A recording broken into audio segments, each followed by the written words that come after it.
It is 7:01 p.m. on March the 7th, 2023. We want to welcome everyone out to the Highland City Council meeting. We will go ahead and begin our City Council meeting tonight. Want to also recognize that we do have two council members, and we're getting some echoing back, I believe. So, but we have two council members that are not present with us. We have Brittany Bills and Sarah Peterson. They are joining us online. Sarah, can you mute yourself?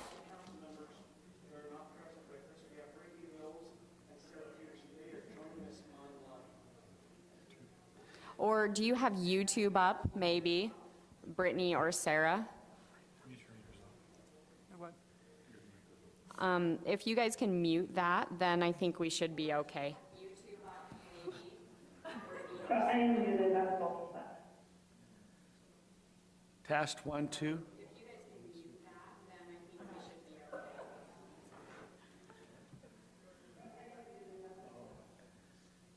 We are testing 1, 2, 3.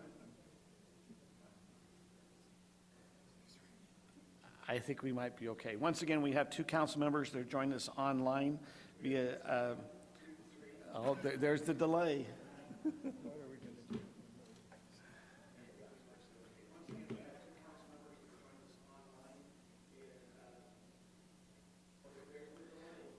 I'm sorry, we just have a little technical difficulties. We're trying to figure out what we can do.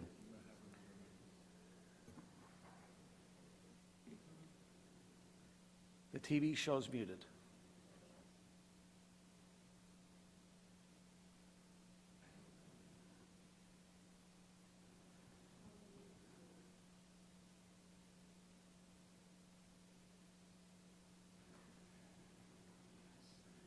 Okay, we will now test again. 1, 2, 3. I think we're good to go. Okay, we will go ahead and we'll begin our City Council meeting with an invocation by Councilmember Kim Rodella, followed by the Pledge of Allegiance, which I will go ahead and lead.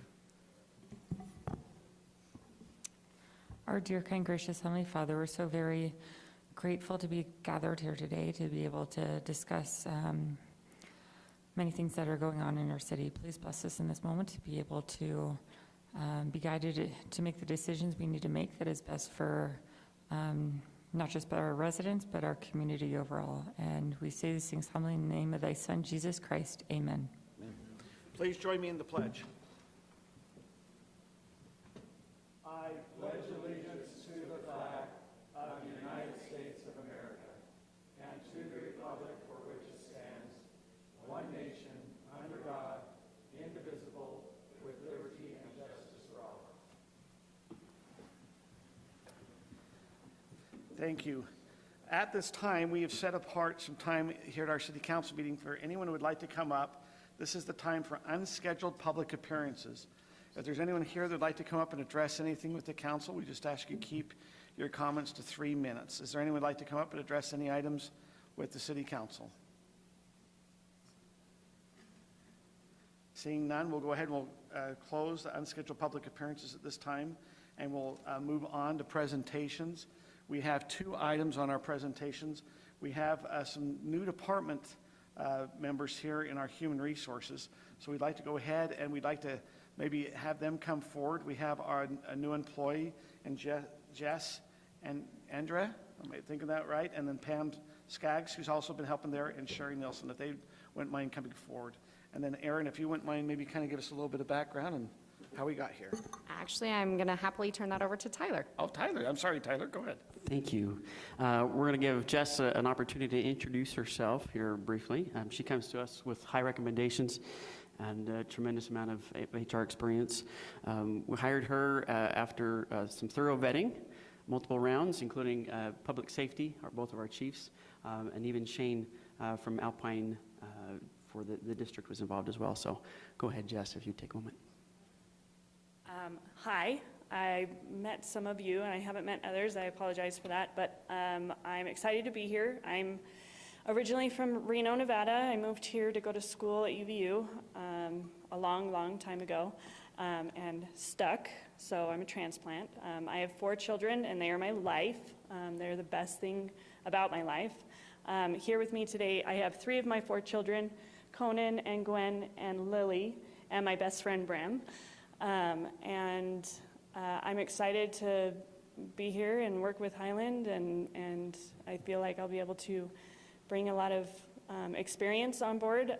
Previously, I worked at Riverton City as HR generalist as well. I did do a little bit of payroll, but that part of my position is the most shocking, just because it's different. Learning the way a city functions differently than another city, that's also very different. Before that, I worked at Highland City, actually, when Pam worked there.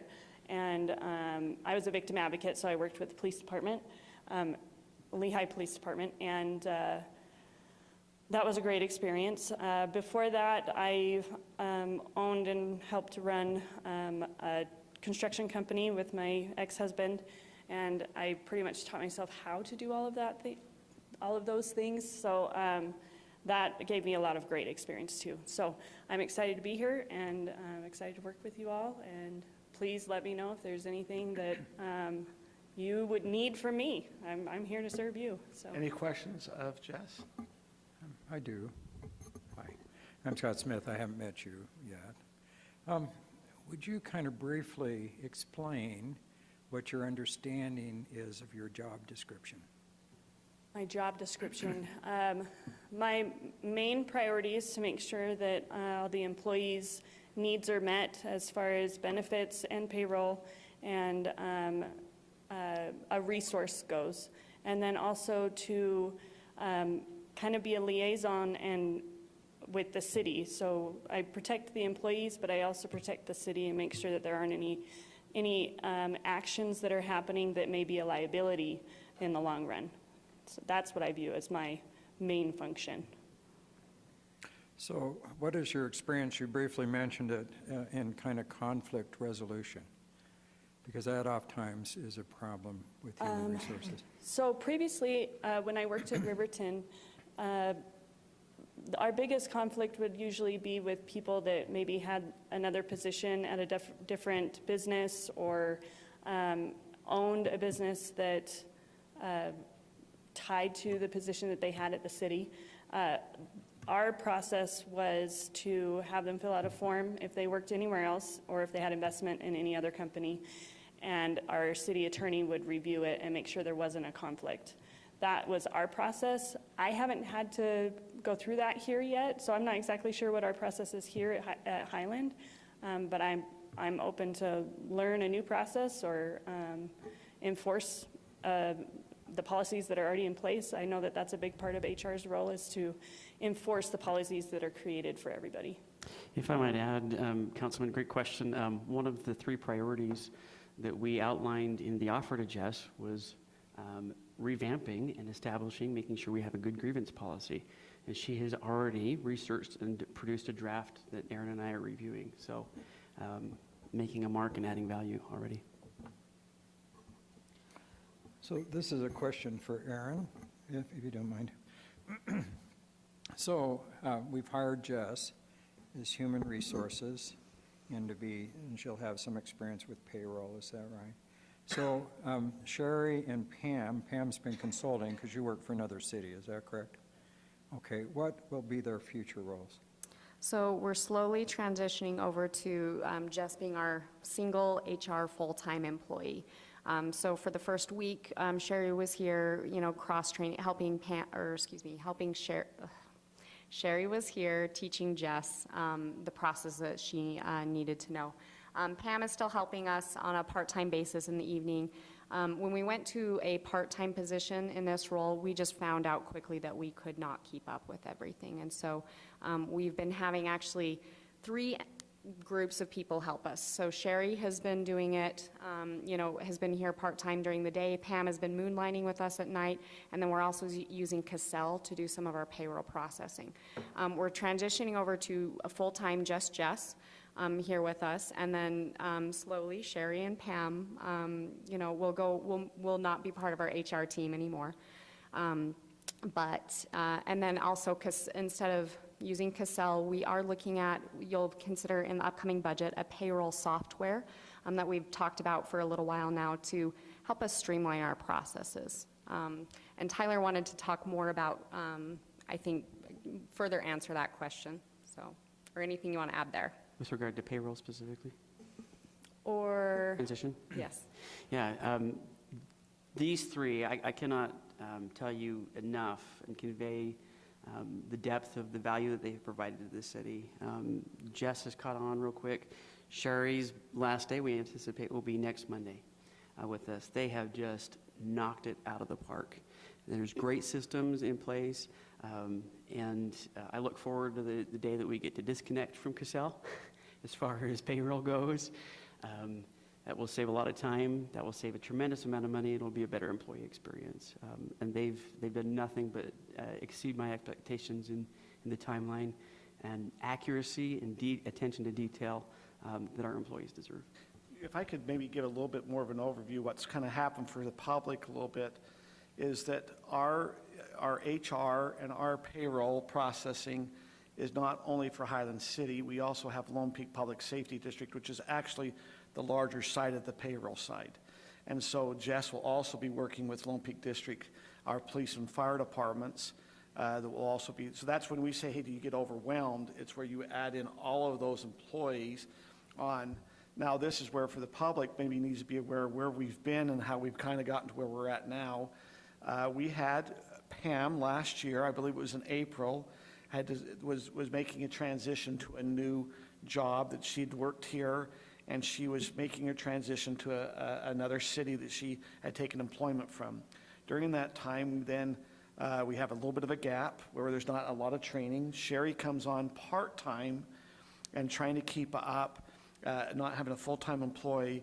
The city then received notices from the state of Utah that we come to find out that we had not been paying in to our employees' retirement, into their 401ks, and so we were now being notified that we had penalties there towards the very 1st of August. As a city, as city council, in that we were not aware that our employees, I believe it started in May, as we had Pam leave, that our employees were not getting those HSAs or some of their, we'd taken it out of their paycheck, but we were not giving it on, and so we had received some penalties. We were able to get that abated, but as a city, we kind of got in a little bit of behind a crutch there, and so that is, we heard up and we reached out to, here we go, and we say, hey, can we have Pam come back and help us, which she graciously did and put a lot of hours in. We had Sherry that was part-time starting to put a lot of hours in, but they had to do it at night, where Pam was coming in because she's working full-time coming in at night to try to get us caught up with all the issues we were going on with our employees last fall. And I want to tell you thank you. I mean, we were, like I said, we were getting notices of penalties. We were not, we did not recognize, once we noticed, we had to jump right on it. I appreciate Erin Wells, who was our new, at that time, she was the interim city administrator. She came on, and I think it was within a couple of days of Erin being there that we found out about some of the issues. And so it was now we were in mode to try to take care of it. So I want to thank Sherry.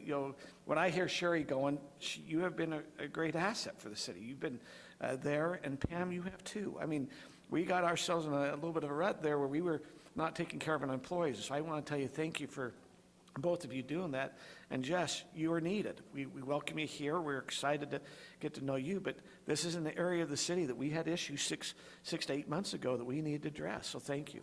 Is there something, Tyler, you'd like to say, or something you'd like to present? Or Mayor, you just about read my entire script, so I'm thank sorry. you. That was, no, I couldn't have asked for a better presenter. These ladies are on my list. I have a very short list of people that I will call in the future and try to poach.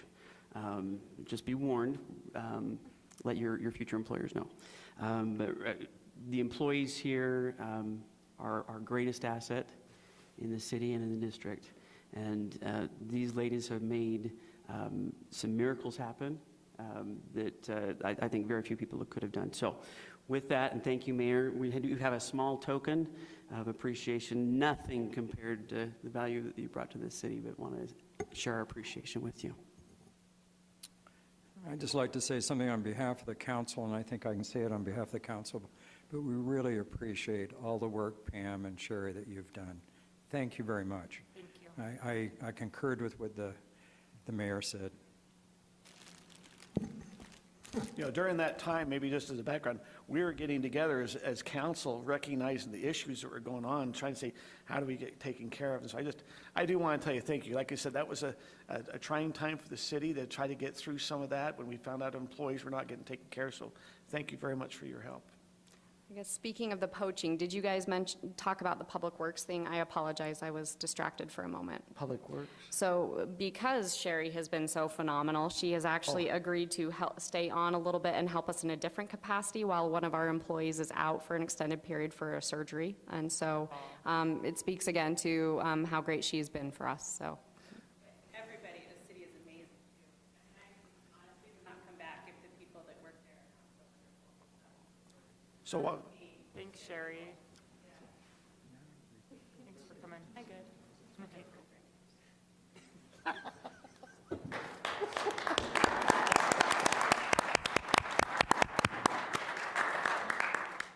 Okay, we'll now move on to item number 2B, which is a legislative update. We have a great opportunity tonight because we actually have the two representatives. We have with three representatives that kind of over the Highland area, but we have Senator Mike Kennedy and our Representative Brady Brammer that are here. They're our legislative representatives. And I'm not sure if we'd like to have you come up. So a lot of you are aware this last, 45 days, it just ended here last Friday. It had been going on with the state legislator. We watch the bills as a city to see how it affects us, but we have our representatives that are also affecting things that are going on in the state. And so if it's okay, maybe we'll kind of go with Mike, if that's okay, Brady, or do you guys want to go together? If you're going to go, and then if it's okay, we might ask some questions as it goes through, because there were some highlights that were going on with the legislator. So we appreciate you being here tonight.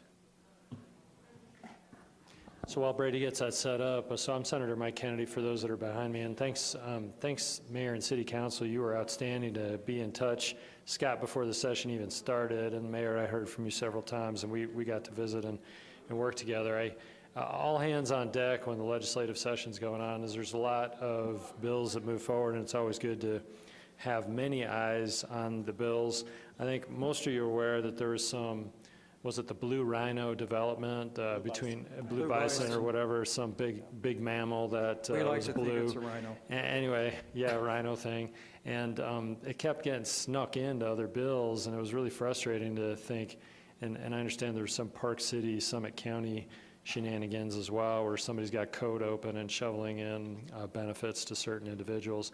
So I was aware through text of people like you, not always you, but as to the types of issues that were going on, and I really appreciate that. I'll also say to Representative Brammer, it was great watching him work through his important issues. I sit on judiciary, law enforcement, criminal justice, and Representative Brammer had to come and deal with Senator Weiler and myself on the Senate side of things. And the interesting thing is that you can pass bills that get to the front page of the news, which I did, and I was kind of miserable for about 7 months trying to work through the bill that I did. But meanwhile, Brady Brammer's working on really important bills that don't get on the front page, and frankly, most people don't even understand what they are, but they're really important for the long-term function of the state of Utah. So I'm really pleased to partner with my friend and colleague Brady, and he's got a slideshow. So I'm going to give the time over to him, and then he and I are both happy to answer questions. Okay, so we'll go through kind of a quick overview, and then there's some Utah County and Highland specific things that we can cover and any questions that you want to have. Okay, so let's see. Okay, so we've got on the income tax, this was one that I was involved with. So because I'm the vice chair of revenue and taxation now, that was one that I was negotiating most of the time. And so this was the largest tax cut in state history. And it was not as much as the governor's budget called for. So I'll make sure that Kim sees that. 2.45 billion versus 2.44 billion. Yeah. But ours was much more responsible, so. Yeah, so there's, you know, it seems like a small cut from 4.85 to 4.65, but there's just under 400 million in that cut right there. And every 0.01 is about 19 million of state budget. And so it's a big deal, and we're hoping to get it, you know, incrementally down towards about a 4.5 over the next few years, but we want to make sure we do that in a fiscally sound way. And then the Social Security tax credit is probably the other big one. There is a constitutional issue coming up on earmark that's tied to the sales tax on food, but that'll be more of a 2024 thing that we'll get into. So that's the taxes side of things.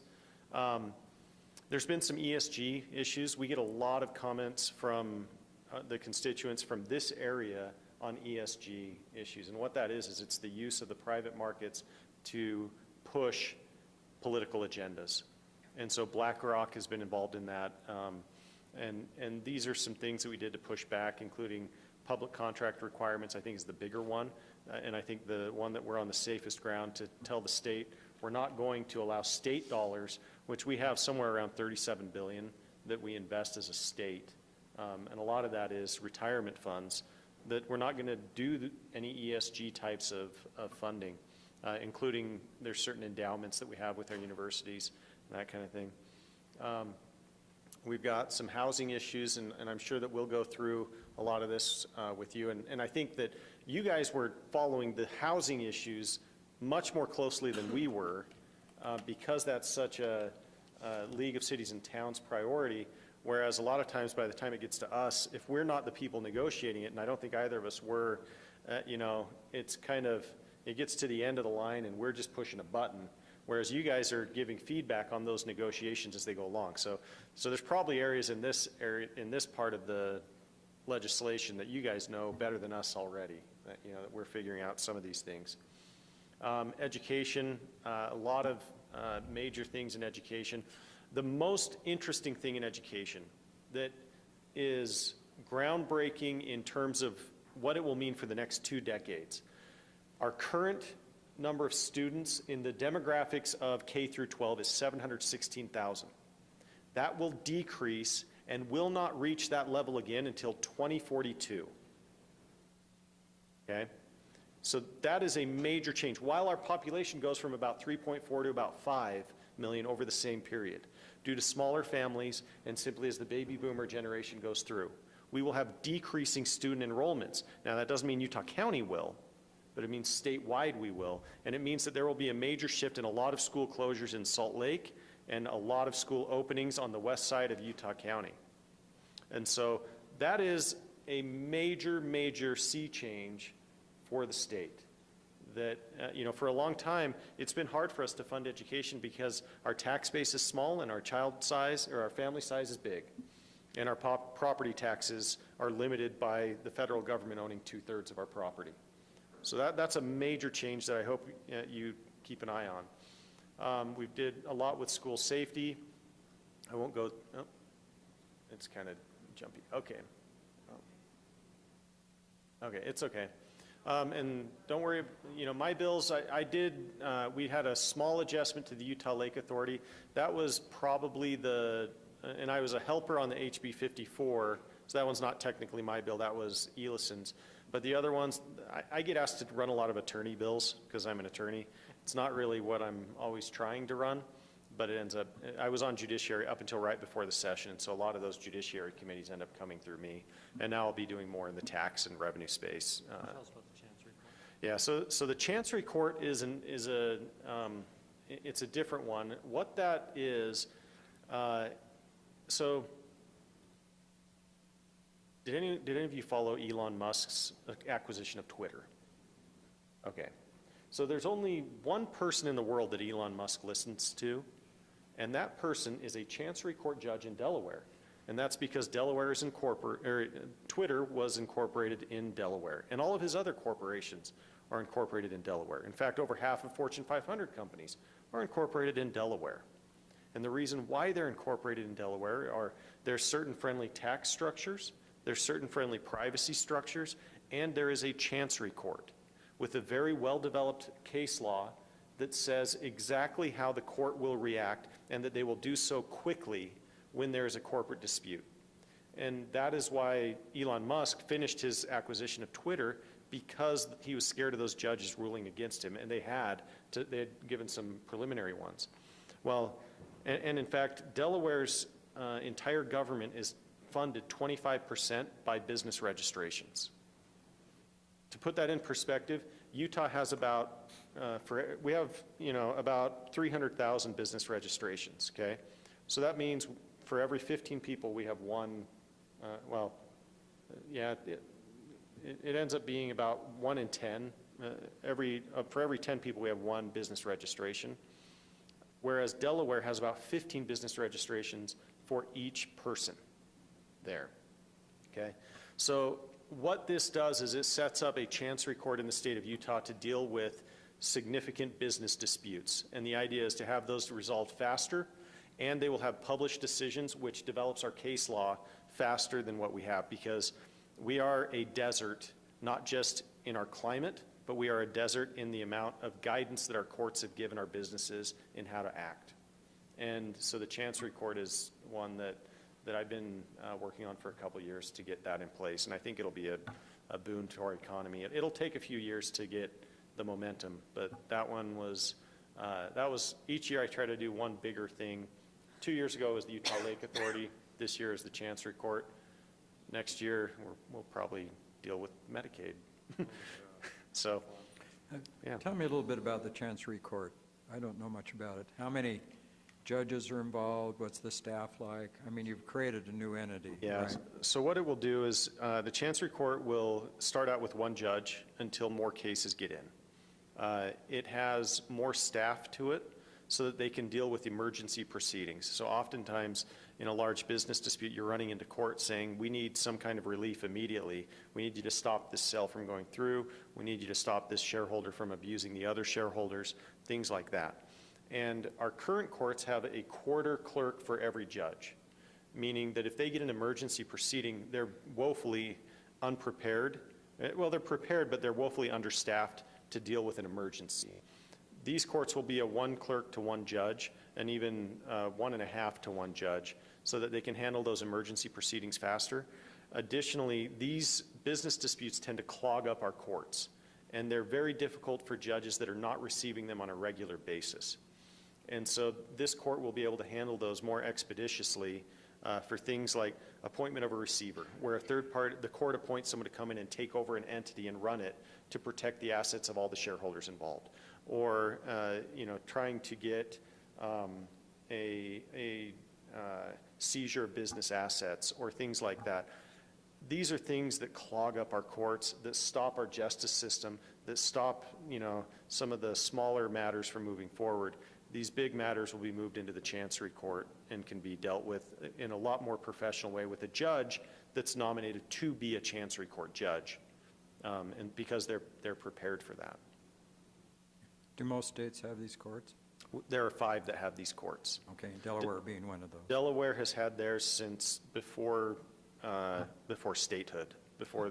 I mean, they had it as part of the English system that came over. And most of the other courts, as time went on, in order for it to have efficiencies, they combined what are called the legal and equitable courts. So equitable courts are when courts tell you to do or not do something. Legal are when you're fighting over damages. And most of our court system combine those just for efficiency, especially when the populations are low. But as we see, we're starting to have a trend to move towards specialization of judges and courts. And this is one way to specialize in judges and courts. So, sorry to belabor this, I'm just wanting to learn about this, but, so you said this Chancery Court in Delaware, where most of these corporations are registered and different things, generates a fair amount of revenue for the state. Do you anticipate some revenue coming to the state from this, or? Not in the short term. It takes a while to, we need to first be recognized. We need to have great judges and good case law that creates stability for business before they want to be here enough to generate state revenue. But what it does do is it creates a more friendly business environment. Mm-hmm. And so my goal is not to create revenues for the state. My goal is to create success for Utah business And I think that this will be a much better thing, a better way to do it, because we have so much, when we call ourselves Silicon Slopes because we have all this investment money coming into our tech sector, but each of those tech sectors are incorporating in Delaware, and then the money goes to Delaware and then back to here, and it's always going through Delaware. And so I want to try to create a system where it stays here, and we're the most friendly, and we do it better than Delaware. And that's always been the goal, is better than Delaware, but that takes a long time to build that momentum. Okay, thank you. Yeah, sorry to hog the mic. No, that's great. So we're open to questions if you have any specific things. I focused a lot on healthcare. The transgender thing was overwhelming, as I say, for 7 months. But to get into the details of that, I don't think most people really care at this point. So yeah, we're open to questions if you have any. Tell us about the bills. You briefly put a summary up there that, quote, makes housing more affordable, because I know that was kind of a contentious thing. I followed some of it, but, there was a lot of last-minute voting, and I haven't seen the conclusion of all the bills. And a lot of money dumped into it, and Yeah. I get a little concerned about government getting in to solve problems and dumping money into systems, because that tends to create inflationary trends and make things worse.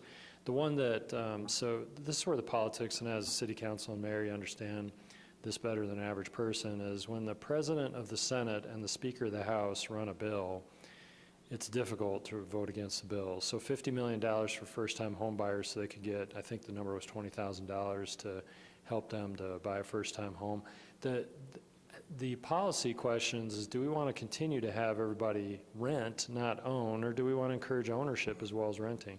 So you in Highland City, we as a state legislature have put a lot of incentives into townhomes and condos and rental properties to support them over the past several years, because we need to be efficient with the use of our land. But when the president of the Senate says, I need $50 million to help first-time home buyers so we can encourage home purchases and ownership and gather the equity and the future opportunities for ownership and permanence in a community, then it's a little difficult to vote against. It was funny as I went through the Senate, I don't know what happened in the House, but only one vote against it, and I thought, well, if it comes back, I'm going to vote against it, and it never came back because it just went almost unanimously. How many voted against first-time home buyer in the House side? It was just a handful, I thought. There were 2 or 3, but there were quite a few who stayed out of the room. Yeah, right, which is frustrating to me, is we should be there to take votes, not hide from votes, which sometimes that happens. If you're off the floor, you can't vote. But so that was one of the things that was done. There were many others. How do people as well. access those funds? Do you just give them $20,000, or do they have to pay it back as a loan? I don't understand how that works.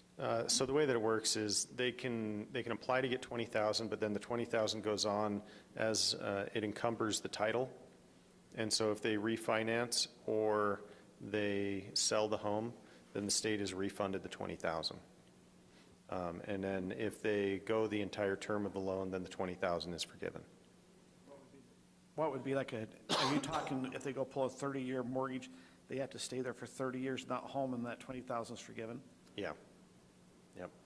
But just reiterate it, because I'll be honest, I thought this was a good bill where they said that there was going to be for the first-time home buyer, because this is where we're seeing some of the, I call it the pinch point, where those first-time home buyers are having a hard time to have enough money down to get in, and especially as things escalate. So what you're saying, hey, you put the 20,000, but if you refinance out, or if you sell that property, then you benefited or things from that loan process, you pay back the state. But hey, if you stay in that home for that 30 years, or if they did a 15-year loan or whatever they might do, is it based on what their loan term is, or is it based that they have to be there for 30 years?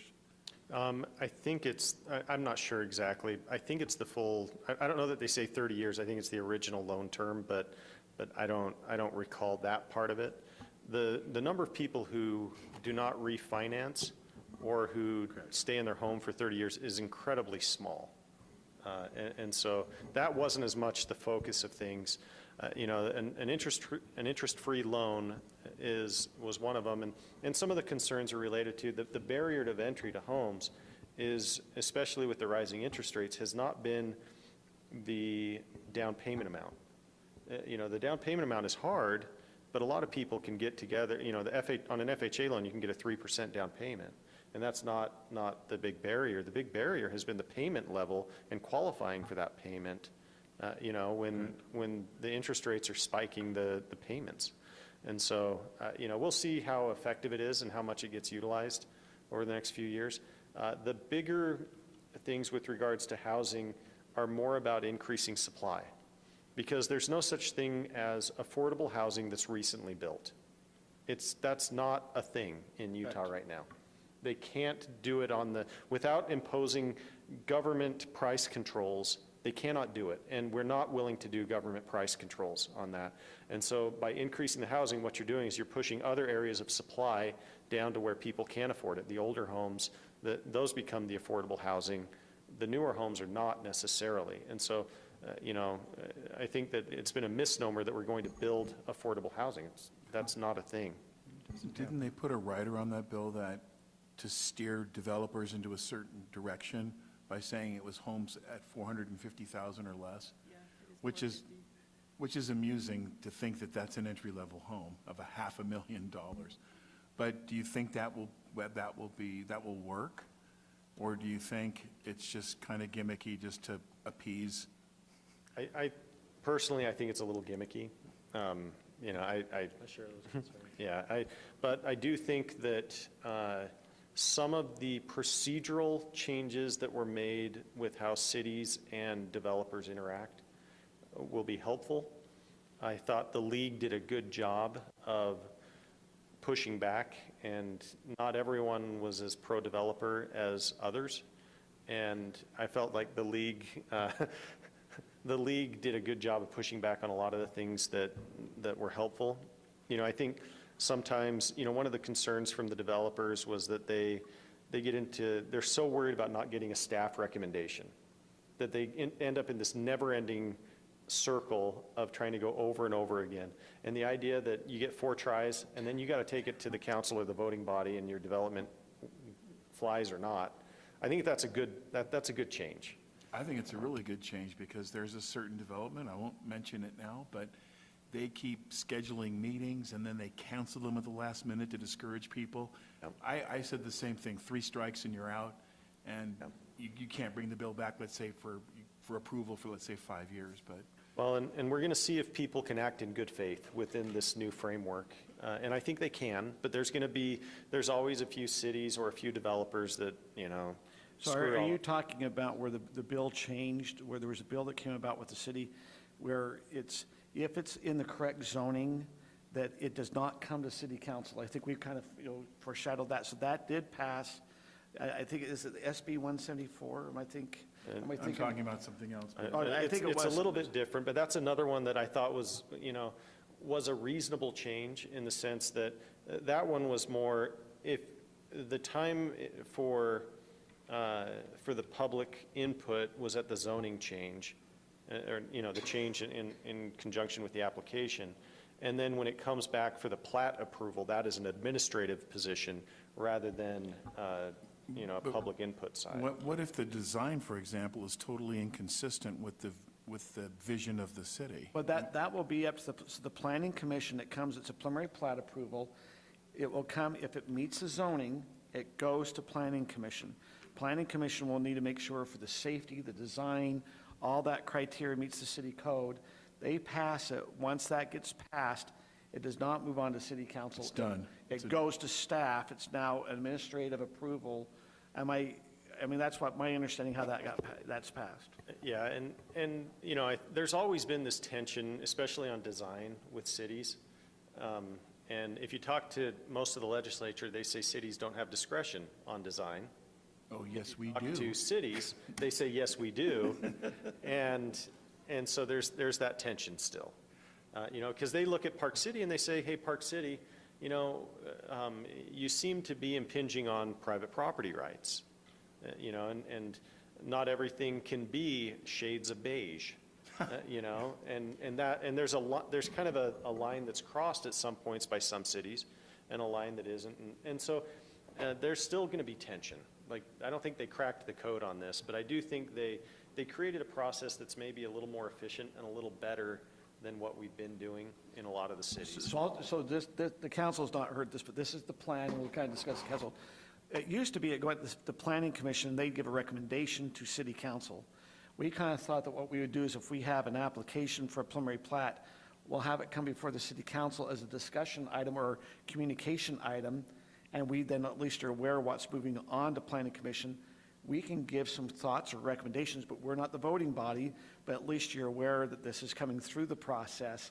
It kind of reversed it, that you now become, hey, you're aware of it, but it goes to planning commission. We'll make it very important that we get the right planning commission, which I think we have a good planning commission right now, but that we've got to make sure our planning commissioners are correct and that they're helping us through that process. Much better than the past planning commissioners. But let me tell you the flaw. Planning commissioners are not elected.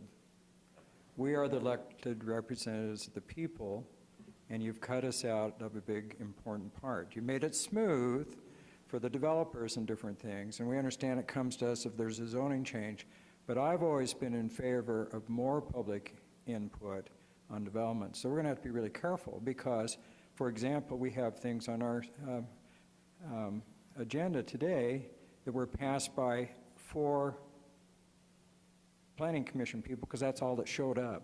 Yeah. And so they're not elected, and here they have tremendous power over development. And so I think that's a real flaw. So maybe we need to pass a bill where planning commissioners are elected and paid. I don't know, because that's not representative of the public, in my opinion. I think that was one of the concerns that we went. So my question is, you mentioned about the League of Cities, which we, that we are kind of part of that as a city council. Do you listen to the League of Cities? If they're saying, hey, we're not supportive of this bill, is that something that that matters? Yeah, so the statement, which I think I've said to you before, is everybody wants local control until they want to control the locals. And so it gets really frustrating. And actually the prescriptive nature of a lot of what we're describing here, I'm not a fan of that. And if we are on a state level trying to get in your way and create problems, not interested in that. In fact, as I mentioned, Scott, I should say, anyways, Dr. Smith and all that kind of stuff. You can call me titles. Scott. I know, you're my friend. But when you texted your partner, that too, when you texted me prior to the session, it was a significant reflection of the fact that there was a proposal to take over some component of local control, and I'm not interested in that. So the League of Cities and Towns is a difficult negotiating partner because it is legion, is the way I think of them, and I think many of us do, is when you get an answer from the League, you're getting an answer from 1,000 different people, and your answer is kind of mealy-mouthed, and it's not really an answer. And so you may negotiate and try to change and adjust, and the League ends up saying, well, that sounds pretty good, and then goes back to the 1,000, and then comes back and says, that's not good enough, you need to do more. So I've made a commitment in my head. I don't run education bills, and I don't run League of City and Town impacted bills, just because they're hard to negotiate with, because they represent so many different entities. And besides the fact that Representative Brammer and myself are both big fans of local control, we don't want to tell you how to color or build the houses that you're dealing with. So yeah, the League is a good representative, except for the fact that they try to appeal to 1,000 different entities, and so it becomes difficult for us to negotiate, which means I don't hit that beehive with a stick. I just leave them alone. I'm good with how it's going right now. So I'll give you an example. The League took a position against the gravel tax bill. Yeah, they did. Okay. So, but you contacted me, you said, I like this bill. I had already liked it because I knew that it would be in favor of the city because I live right next to the gravel pit. And I'm like, well, I see that the roads get impacted by these big trucks all the time. All the time. This would be good. Okay, so I was in favor of that. And having you contact me and say, we would prefer that this go forward, I'm going to disregard the League on that. Okay. Also, there are certain bills that that there is an outsized influence by Salt Lake City in the League than other bills. 499. Well, and 499 was one of those. And that was one that I don't know if, I was fighting like crazy to get certain things out of 499. 499 was about the homeless bill and how they were trying to handle the homeless, and we had to go build a homeless shelter or things that way. Yeah, and so, on 499, I forced a sub that stripped out a requirement for a homeless shelter in Utah County because we have a different model. Correct. And Salt Lake City was influencing the League heavily on that. And so, you have to know the issue. and you have to know who's influencing the league within that issue, and then who you represent. And so, the fact that the league is legion is something that, you have to watch out for. Now, on some of the housing bills, there are fights that sometimes, because of the makeup of the legislature and the current leadership, the good senator and I cannot go and fight those battles one-on-one like we can on others. And so we're cheering on the league on some of those. And so, there's a lot of dynamics that go on with all of that. I want to say on homelessness, because I sit on social services approach, it's overwhelming. There's so many needs out there. Homelessness is only one, but all the other issues that are out there. I worry if Utah County were to build its own homeless shelter, if you build it, they will come. The reality in my mind is that if so we should be compassionate, kind, and reach out to these needy individuals, and I'm very supportive of that in general, except for the fact the more services, the more people flock in or are bussed in from other places. So I've been thinking, and we'll continue to have these conversations as long as you and I are sitting in these seats, is I think Salt Lake should be the only homeless shelter in the state, and that they become specialists, and that we send all of our resources to one place. Not that any other county shouldn't do their part, but that we need robust services that actually do a good job for this, and we don't want to spread this issue. It's like primary children's hospital. Why don't we have 30 different primary children's hospitals? Because they get really good specializing in very difficult issues. And when it comes to homelessness, that on a social level is very complicated. And I'm afraid if Utah County does it, we're just going to see homelessness increase in this county, which is a problem. And that's, what my understanding is, the SB 499, what it was is stating that Davis County, and also Utah County have to now build a homeless shelter or some type of homeless situation, where we were advocating. When I'm saying Utah County mayors are saying, we have resources, we've let the community kind of help, and if it be United Way or Wasatch Mental Health, we had hotel vouchers out there to try to help. Because I kept talking to Mayor Kafusi, she goes, any homeless that needs something, we have hotel vouchers, we get them the help. And yet what was happening is we're hearing, like you said, from the Salt Lake governmental aspect of those, they wanted to say, hey, when we want to overflow down in Utah County, we get too crowded, we're trying to overflow, and we want to, in a sense, bust them down to Utah County and put them in your homeless shelter. And I get, hey, we all need to help in. That also changed, by the way, the city also went from 1.75 in our sales tax to 2.25 to take away from the sales tax of the local entity to help fund the homeless. Like I said, I know the homeless need help, but we were helping in different ways as a community versus building shelters. Which is kind of the one-size-fits-all approach, is that everybody has to do this so that Salt Lake is unburdened. I'm not a fan of that. And I know 499 continued to be negotiated, but as to Utah County building a homeless shelter, I'm not a fan, and I'll do everything I can to resist that. Yeah, so we were able to strip that out of 499. That was Did the substitute pass? Yeah, the substitute passed, and I so thought it didn't. that was the only reason I voted for it, because I had told them that I would do everything I could to kill a bill in the House. And I don't have a lot of skills in my world, but killing a bill is something that I'm very good at. And if nothing else, they at least listen to that. And so we stripped that out. And then the other things that we did, I mean, first of all, on the homeless side, I am not a fan of the homeless shelters, and the reason why is because there are various types of homeless people, whether you're talking about mental health, drug addiction, spousal abuse, or chronic homelessness. There's various types, and Utah County does it in a different way. We say we're going to segregate by type. So we have a domestic violence shelter. We have a family shelter. We have Wasatch Mental Health, for both mental illness and for drug addiction, and we have the hotel voucher system. And we divide and conquer. That's how Utah County has done it. And we have about 206 homeless people in our county at any given time. That's the captured in time, homeless amount. Salt Lake County is failing in their homeless population. It is increasing. It is getting more dangerous. They had nearly as many deaths as the Utah County has homeless people last year. They had 159 deaths last year in their homeless community. They had 15 frozen deaths in their homeless community. Utah County had 3. And they denied service, okay? Salt Lake County has about 1,800 homeless people at any given time.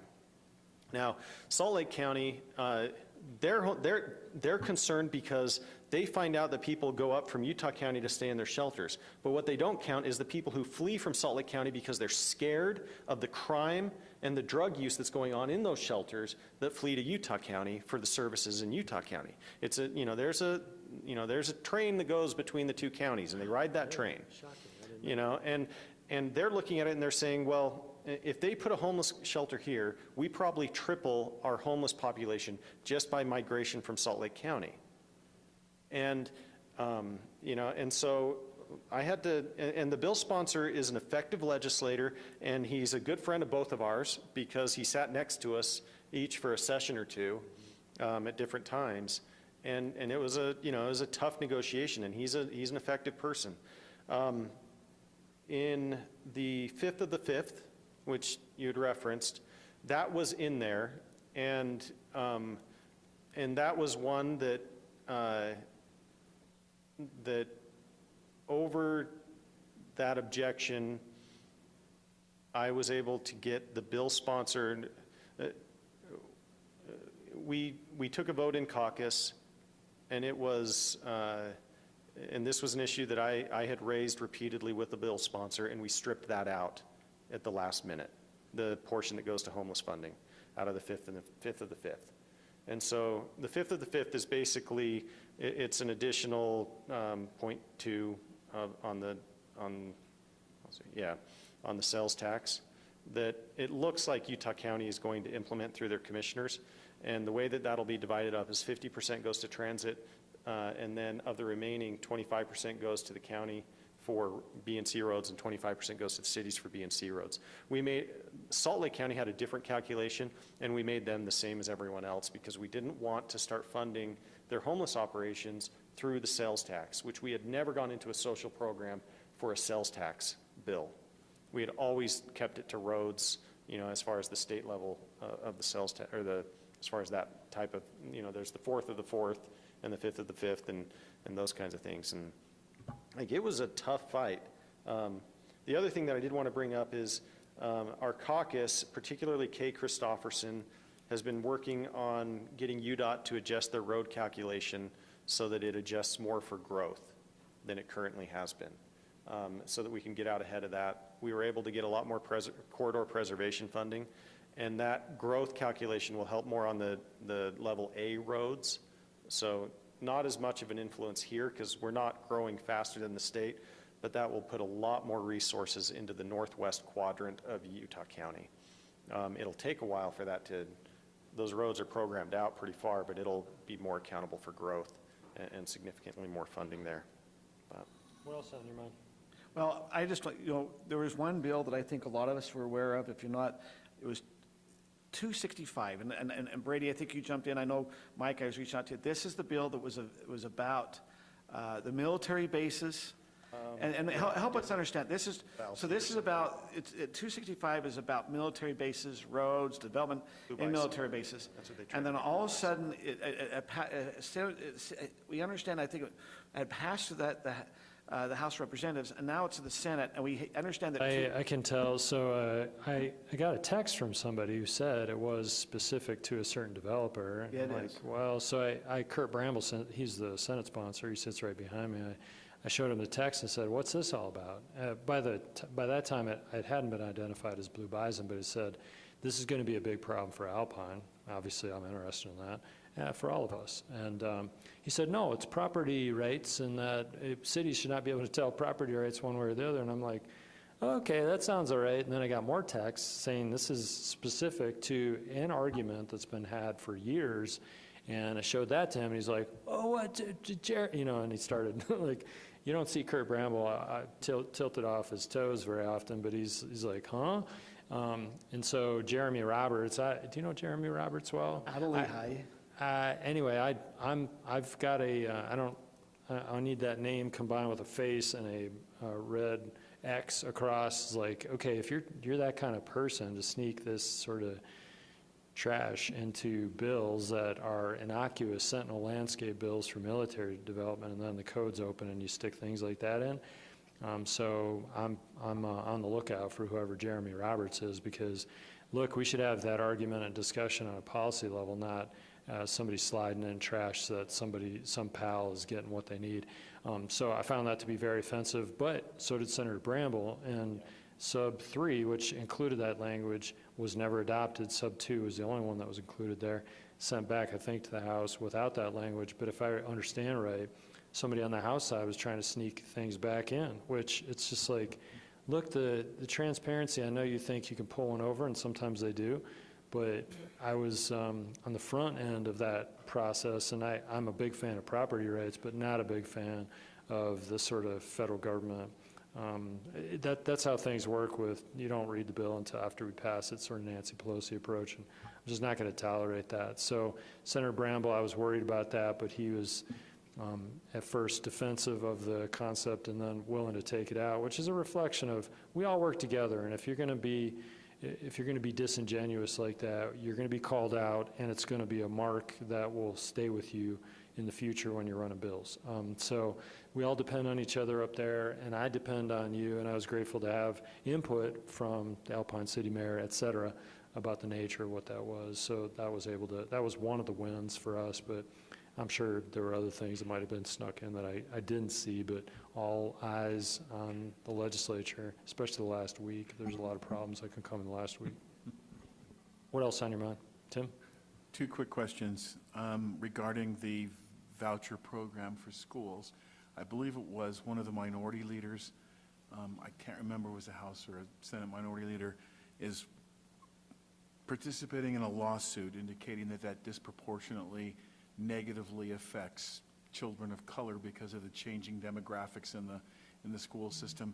I thought it sounded, I didn't think the argument was sound, but perhaps you can help me out, because it seems like they would be best served by getting out of schools that were underperforming, and that program would best benefit them, and it's actually disproportionately benefiting them. I agree with you entirely. I don't know anything about the lawsuit or what their claims are. I haven't heard that before. Have you heard the lawsuit, though? I don't know about that one way or the other. But I kind of shut off my media for state politics after Friday for a little bit. But I will say this. One of the reasons why this was a big deal is during COVID, we watched what happened particularly in Salt Lake City School District. And it was to the point where we were in discussions to figure out if we needed to shut down the school district and have the state take it over, okay? Because they had a pedophile on their board, they had a dysfunctional board, some of the things that were going on back and forth between them. They were refusing to open when they had no good reason to not open, and the students that are most vulnerable in our entire state reside in that district, and they were just getting decimated because they didn't have computers to do online learning. And they wouldn't meet in person. And probably no school lunches. And no school lunches. And it was one of the most cruel things I've ever seen a government do, was the COVID response by the Salt Lake City School District. And none of those kids could afford to go to a private school, and the charter schools were full, and the ones that weren't full were online learning. And so they were left without options. And now they have options. Now they have options. Amen. And Yeah. That argument that it hurts the minorities is absolutely maddening to me, because the policies of a scholastic bureaucracy in Salt Lake City were the ones hurting our minority students and our most disadvantaged students in the state. I'm It's just wondering frustrating. they have to be smart enough to know that. I'm just wondering what the purpose is. It must be like the teachers union or something is upset about this. Yeah, the teachers union is furious about it. I bet they are. And then one last thing. I'm sure you're familiar with the lawsuits that are going on in the state of Arizona because of voter fraud. They have the proof. The judiciary will not allow that proof to be released to the public, so it may be going to the Supreme Court, all the way to the Supreme Court, just to get that information released. I think we use the same voter system that Arizona does. If that's rife with fraud, what can we do to go to a French system where there's paper votes, IDs, and the complaint is it'll take a month to get these back? Somehow France is able to do it in 6 hours. It's funny you say that, thanks. I'm a big fan of paper voting in person, show your driver's license, stand in line. But I opened a bill file on that with the prompting of some of my friends in actually Highland and other places, and was immediately shut down on multiple levels, including especially my senatorial colleagues. And one of the things that I struggle with voting is it is harder for me to get on an airplane than it is for me to exercise what makes our society work, and that's voting. All I need is a signature to vote by mail, and it takes me a lot more than a signature to get on an airplane. And I think we need more security, but what I'll say to you, Tim, and others that care about this is where we are, I don't think is ever going to be stripped back to what you're describing, even though there are people that might support that, and I do, but there's a lot of people that actually want to see us slide into further convenience voting in the form of they want it on their phone and they want to touch an app, they want to touch a button. Whether you agree with that or not, and there's a lot of people that might think one way or the other, I'm a fan of proving you are who you are when you vote, and that your vote is secure from beginning when I touch a button or punch a hole in the card to the end when it's counted. And I don't want those votes, I do want them to be a secret ballot. But how we assure that, actually Corey Malloy and I, there was an audit done on our voting security, and actually there were, I think, 12 recommendations. We adopted 8 of those, including signature verification. I don't know if you know, but our signature, our government signature, for example, is our driver's license signature. And if the device that captures the signature is a piece of junk, which at Maverick gas station, you can use your finger and kind of make a signature, it needs to be a high-quality signature if we're going to go with that. And also making sure that ballots only go out to people that are actually alive and real citizens and all that. So there's another part of the audit that we passed in the HB 448, Corey Malloy and I and everybody else, was to make sure that the clerks for the elections are actually sending out an address check before the elections, so that we're not just sending out a random bunch of ballots. But the may versus the shall vote by mail, that passed while I was out of the legislature. And in other words, it used to be counties may vote by mail. Now it's a shall vote by mail. There's no choice. It's all vote by mail. And the outcry with my open bill file of in-person voting, just an option for in-person voting, I was surprised by the outcry against that, even though some in this room probably are supportive of continued mail-in ballot, which I think is fine. But what I'm interested in is looking to the future, first making sure our ballots are secure as we're going to do it, which is vote by mail. In Texas, I understand with friends in Texas, if you are in the Republican Party and you're talking about vote by mail, you're thrown out of the party. They're just not going to tolerate that in Texas. So there's a difference, obviously, in Utah versus Texas. And our lieutenant governor is not, nor is our governor, a fan of anything but vote by mail. But the next question is can we prevent further sliding into convenience voting in the form of apps that would vote, or for goodness sake, why don't I do the census and just send some hired government employee to come and fill out your ballot for you at your door and submit that on your behalf. There's a lot of people that want total convenience. They want to sit in their pajamas and make these decisions, and they say, I want to think about it. I'm like, most people are just like studying for the final exam in school. Most people don't do it till very last seconds, last few minutes of their day. Vote by mail is here to stay, as far as I can tell, as is SB 54 and other things that I may or may not be a big fan of, but I want to make sure we're not sliding into other less secure versions of voting. So we're working on it. Do you think if that lawsuit is successful in Arizona, that will give us some teeth to... Maybe. One of the things, and I probably many of you do too, I read the Wall Street Journal routinely, and all these claims of election fraud in Michigan and Arizona, they've never been proven. There might still be information out there, but a Republican-led legislature in the state of Michigan, for example, and in Arizona, both have done their own investigations and have not found that sort of fraud associated with the big lies Donald Trump talks about. One last point is in Florida, when they kind of cracked down, there was a huge shift in the last voting results. And I don't want to I'll mention parties. It was a 30% margin of victory in many areas for conservatives, whereas before the state was looking kind of purple. And when they instituted more stringent and strict voting laws. So it seems like the voice of the people came through as opposed to something that was distorted, so. Well, what I'm interested in, you're talking the nation overall, is I really have concerns about our voter security. When we're talking Florida, Pennsylvania, we're talking Georgia as well as Arizona, these swing states that can matter in the next federal elections, it's a big deal. Of course, Representative Brammer and myself, we're locals working in the state of Utah, and we are both committed, as are you, to election security and making sure we're doing as good a job as we can. There's always room for improvement, but at this point, if you want in-person voting, that's not going to happen.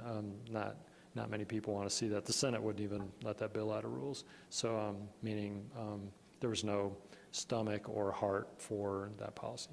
Thank you. I mean, we could stay here all night talking about different bills. Is there any last questions for our senator or House representatives that you want to ask? Or? No, I'd just like to express my appreciation. I know you've done a lot of work the last 2-3 months and during the whole year preparing. So we appreciate it because you take a lot from your careers, your regular careers, and spend a lot of time. Thank you. Thank you guys for, you make it a lot easier for us. You know, one of the things that we enjoy is we don't typically have to go up with any asks for the legislature. That's true. We have a very self-sufficient, we have very self-sufficient communities that don't have a lot of needs from the state. In fact, most of the needs are please leave us alone. Yes. And that's what we're usually fighting for. You know, and it's an interesting dance because it's a very, you know, we need the housing affordability arguments are very difficult to grapple with and still keep your skin politically as you move through it. And so that's been an interesting dance for us. But the one nice thing is when we do need something, because we're not always asking for stuff, we usually get it. So one of the things on the Blue Bison stuff, as soon as we identified it and we said this is something we really need, I mean, even if Kurt Bramble had been on the Senate side saying I'm going to run it, on the House side, I would have had people saying, okay, you know, like the House sponsor, you know, he's like, I don't want you to put my military bill at risk, so I'm going to make sure that doesn't happen. And Kurt, you know, because Senator Kennedy goes to him and talks to him, he respects Senator Kennedy so much that he's saying, yeah, okay, this is a real deal. This isn't just going away. I'm going to, you know, I'm not going to burn my relationship there. So when we do need something, it makes it a lot easier. And so I appreciate all that you do for our city, and it makes it so that we can be pretty effective up there for you. Thank you. I mean, we have a Mountain Land Association of Government. Of course, we have our cities. You know, one thing I think from the Utah County, you know, we are seeing some growth. We hear our residents talking a lot about school districts, what should be happening with a large school district. You know, you were seeing some things going on there. I'm not necessarily saying legislators need to, but we have a lot of transportation situations. A lot of things from Utah County, when you talk about Salt Lake, we're hearing a lot of money going to the Point, you know, that new Point project where the prison's at, and we keep going, okay, how is it now the transportation keep moving down into Utah County? We're all gonna be driving past there, but, you know, so that, I imagine the next couple of years, that will be a big thing, is how transportation is moving back and forth as we grow down here in Utah County. One thing that your body should be considering talking to us about is on the school district side, you know, my entire representative district does not have a member of the Alpine School District Board. We are concerned. And sometimes that can be solved at the city level, and sometimes that can be solved at the legislative level, and we welcome your input on that. Thanks for having us tonight. No, It's good thank to you for talk to taking your Thank time you. to come tonight. Thank you. Appreciate it. Okay. Enjoy the rest of the meeting. I'm sure you've got, that was the fun part. Now you get to all the hard stuff. We're going to talk about the cemetery. Yeah. Now that we've revealed all our skeletons in the closet. Okay, we'll now move on to item number 3A, which is a consent item of the approval of the meeting minutes from January 17th, 2023. Do I have a motion or any? I'll make a motion, Mayor. I move that the Highland City Council approve consent item 3A, the approval of the meeting minutes from January 17th, 2023, as annotated in the agenda. I'll second. Okay, I have a motion by Scott, second by Kim. Do we still have Brittany, Bills, and Sarah Peterson online? I think we lost them, so if we want to do this vote, I think you're okay, and then we'll work on getting them on for the signs, Okay. unless you want to pause for a minute. Yeah. Let's just I vote. I think we can vote on this one, then we'll start getting them on for some of the public hearing aspects. We have electronic voting? Okay. Oh, okay. Aaron, they should be able to vote. Sarah must be on because we have a vote up there by Sarah Peterson. She's probably watching YouTube, which is about 5 seconds delayed. That was what you were hearing, so she's just not on the phone right now, which Okay. means she couldn't participate verbally. Go ahead. That passes 4-0. We do not have Brittany Bills that's present in this vote. We will now move on to item number 4, which is a public hearing and a text amendment on our signs. Kelly, we have you there. Hold on, Stephanie, who does Kelly need to call? Let's go ahead and call Sarah Peterson. If And we then can take a 2-minute pause, Okay. sorry, so Kelly can not oh. Is Brittany not going to be joining us the rest of the meeting? Oh. We can only let one person one in, call so you in have at to a do a time. caller. Yeah. Okay. Sorry, we're calling Sarah, Stephanie? Yes, Yes. that's correct. And then Yes. We she will will take call a Brittany. 2-minute break. Okay.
It is 8:18 PM. We will go ahead and we'll come back to our city council meeting. Once again, we are on agenda item number 4, public hearing and ordinance, text amendment to signs on our development code update. We're going to have Kelly Smith, our planner, will go through and give us a little bit of background, and then we'll have a discussion. Okay, thank you, Mayor and other council members. So this is for Article 7 signs in our development code. It is a hefty update, so I'll try to make it as comprehensive as possible. This did preliminarily go before the council on January 3rd, just as a communication item to make you all aware that we were working on this. In the discussion, the council did look through some of the sign types and gave us brief feedback regarding like going forward with our existing permitted sign types and continuing to have our existing prohibited sign types, if that makes sense. And then also to consider regulations that are appropriate but still provide business support.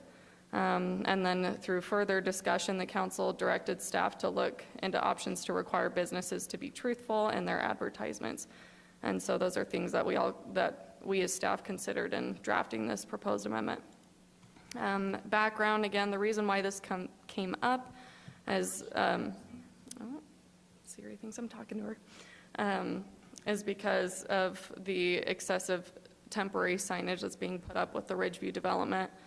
And staff reached out to each of those individual builders in the Ridgeview development and in communication with them and trying to help them become compliant. We realized that our existing code, there was no way for them to be fully compliant. And so that's why we as staff felt it necessary to move forward with an amendment to redraft and figure out how we could bring these builders into compliance for temporary signage.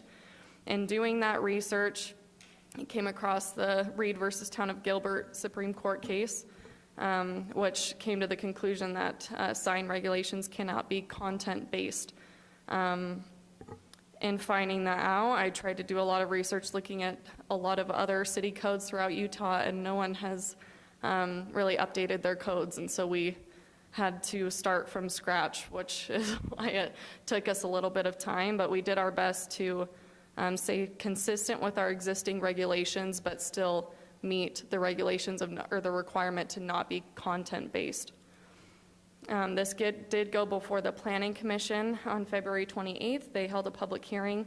There was one resident that did participate and had a couple questions regarding temporary uses and their signage, as well as political signage, and I'll go into detail for those while I'm going through this.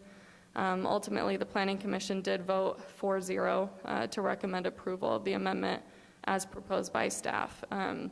There was extensive discussion. They asked a lot of questions and received a lot of clarifications on a lot of things, but they had no recommendations to change anything.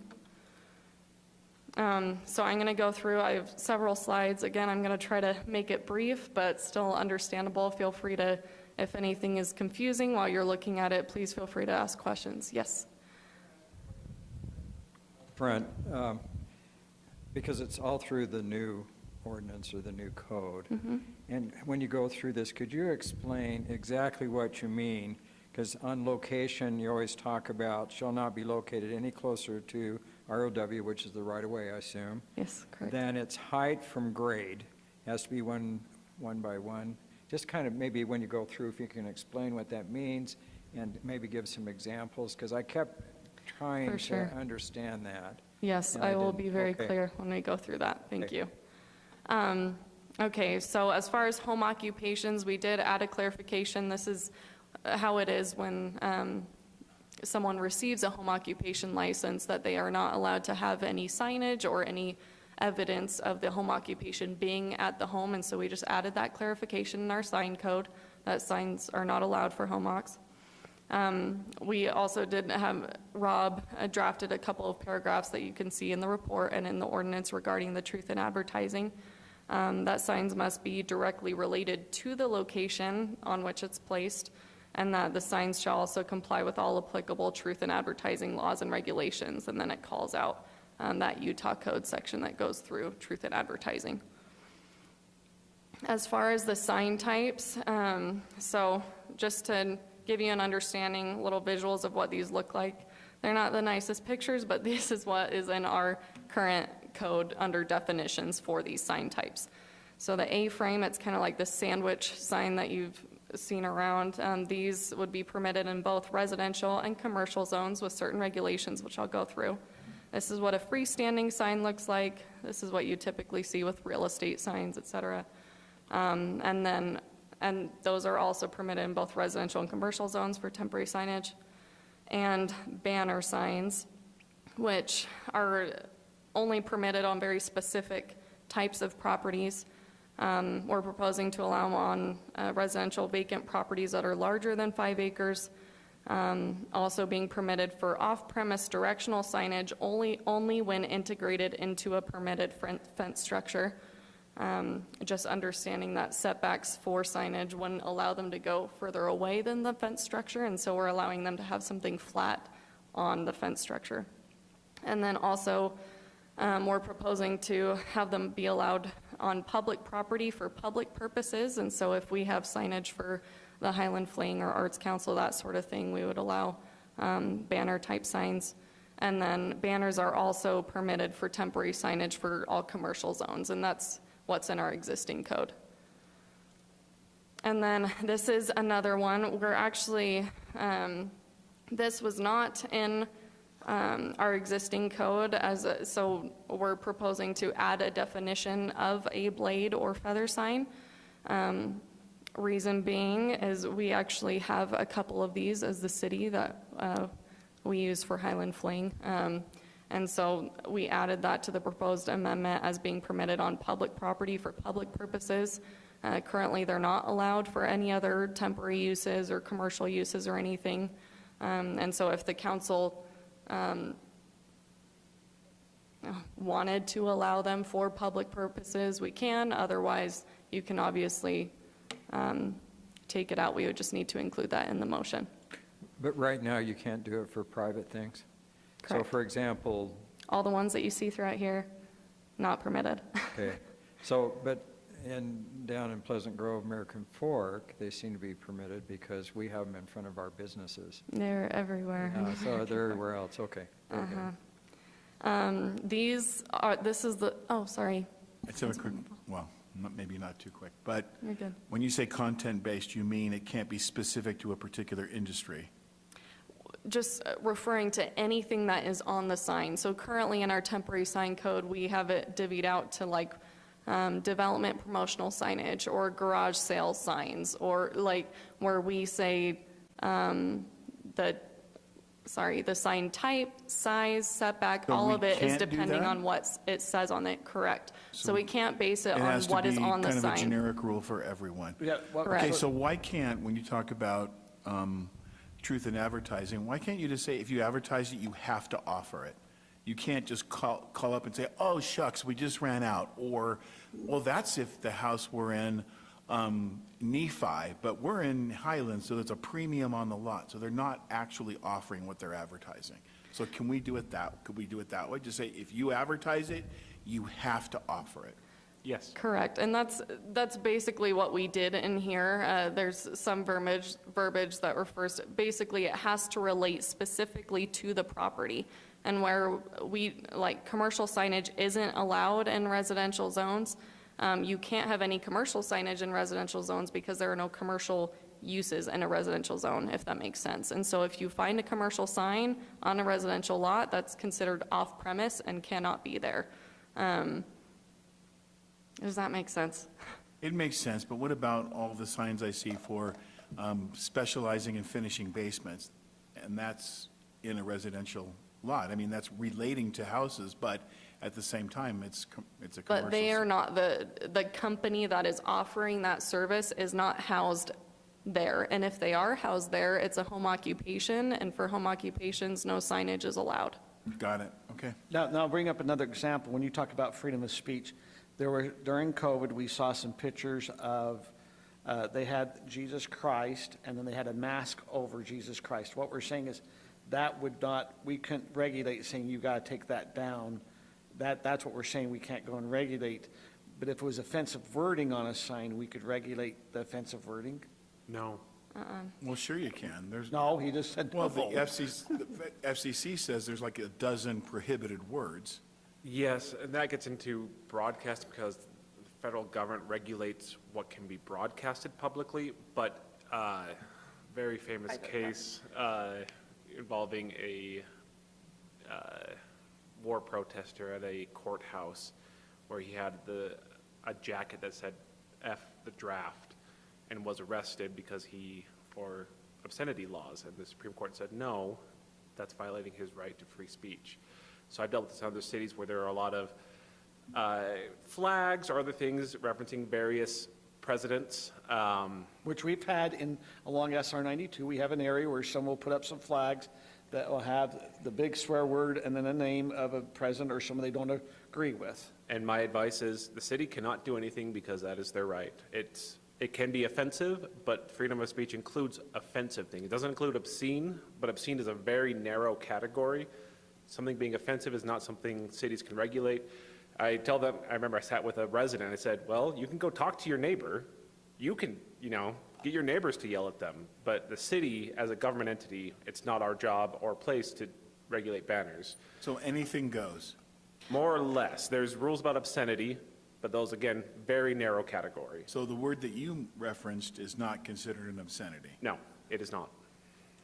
What we do regulate is number of signs and size of signage. And so they wouldn't be able to have that word on a 32 square foot sign, if it was a single family lot, their max would be 12 square feet or 6 square feet, depending on the size. And since you're talking about the size, and I don't mean to try to, okay, so it's now election time. We used to see a lot of election signs on private property that were 4 by 6, 24 feet.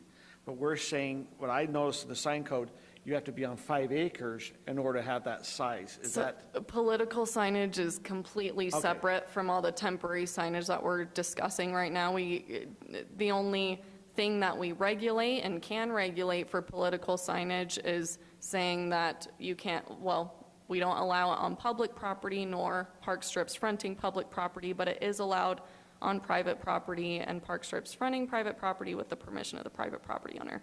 So all of these setbacks, sizes are not applicable to political signage. Since we're having question and answers already.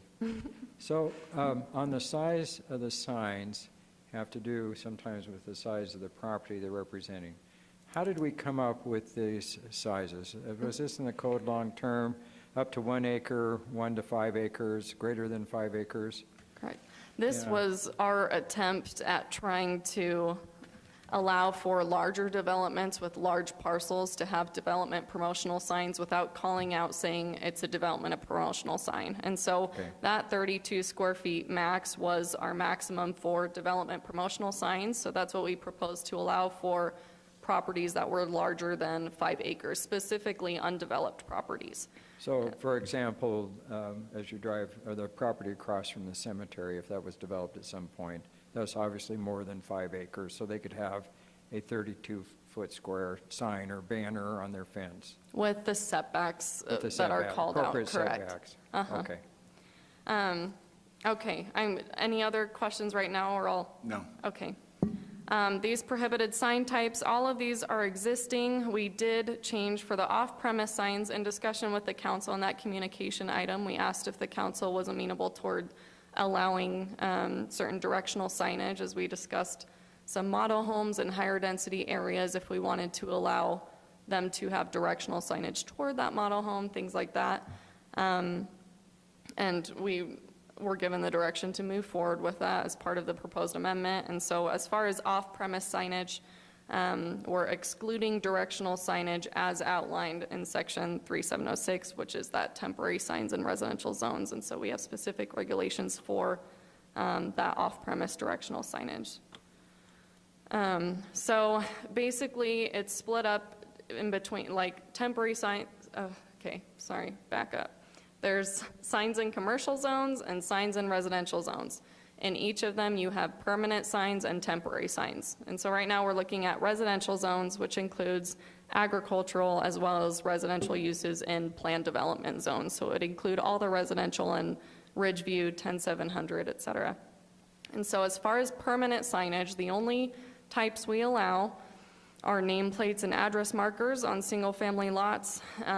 These are basically, like the address number that's on the home, and then in subdivisions, like you have like Bull River, where they have 400-foot-long driveways, and so they'll have the family's name on the mailbox or whatever, and so we're allowing that to be a type of permanent signage on the lot.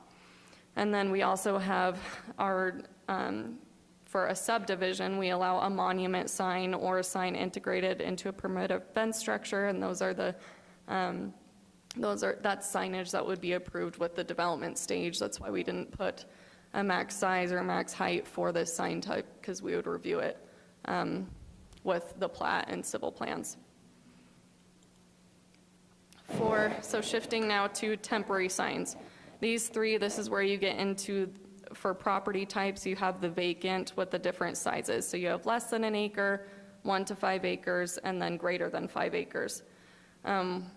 For both less than 1 and 1 to 5, we're proposing to allow just freestanding and A-frames. And then once you get to greater than 5, we're proposing to allow a banner as well. These maximum sizes, obviously, they increase in size and height as you have larger properties. As far as locations, so shall not be located any closer to any right-of-way than its height from grade 1 to 1. So that's actually verbiage from our current code. So what that means, so when you have our right-of-way, which is typically at back of sidewalk, if the sign is 6 feet tall, it has to be set back 6 feet. Or if it's 4 feet tall, it has to be set back from the sidewalk 4 feet. And 8 feet, 12 feet, so on, if that makes sense. So the larger it is, the further away from the sidewalk it has to be. And then also it must be out of the site triangle. That's our 40 by 40 foot site triangle that's defined in our development code as well as engineering standards. And then we're proposing to not allow any more than 2 signs to be located along each road frontage. And so this is if you have a property that's on a corner lot.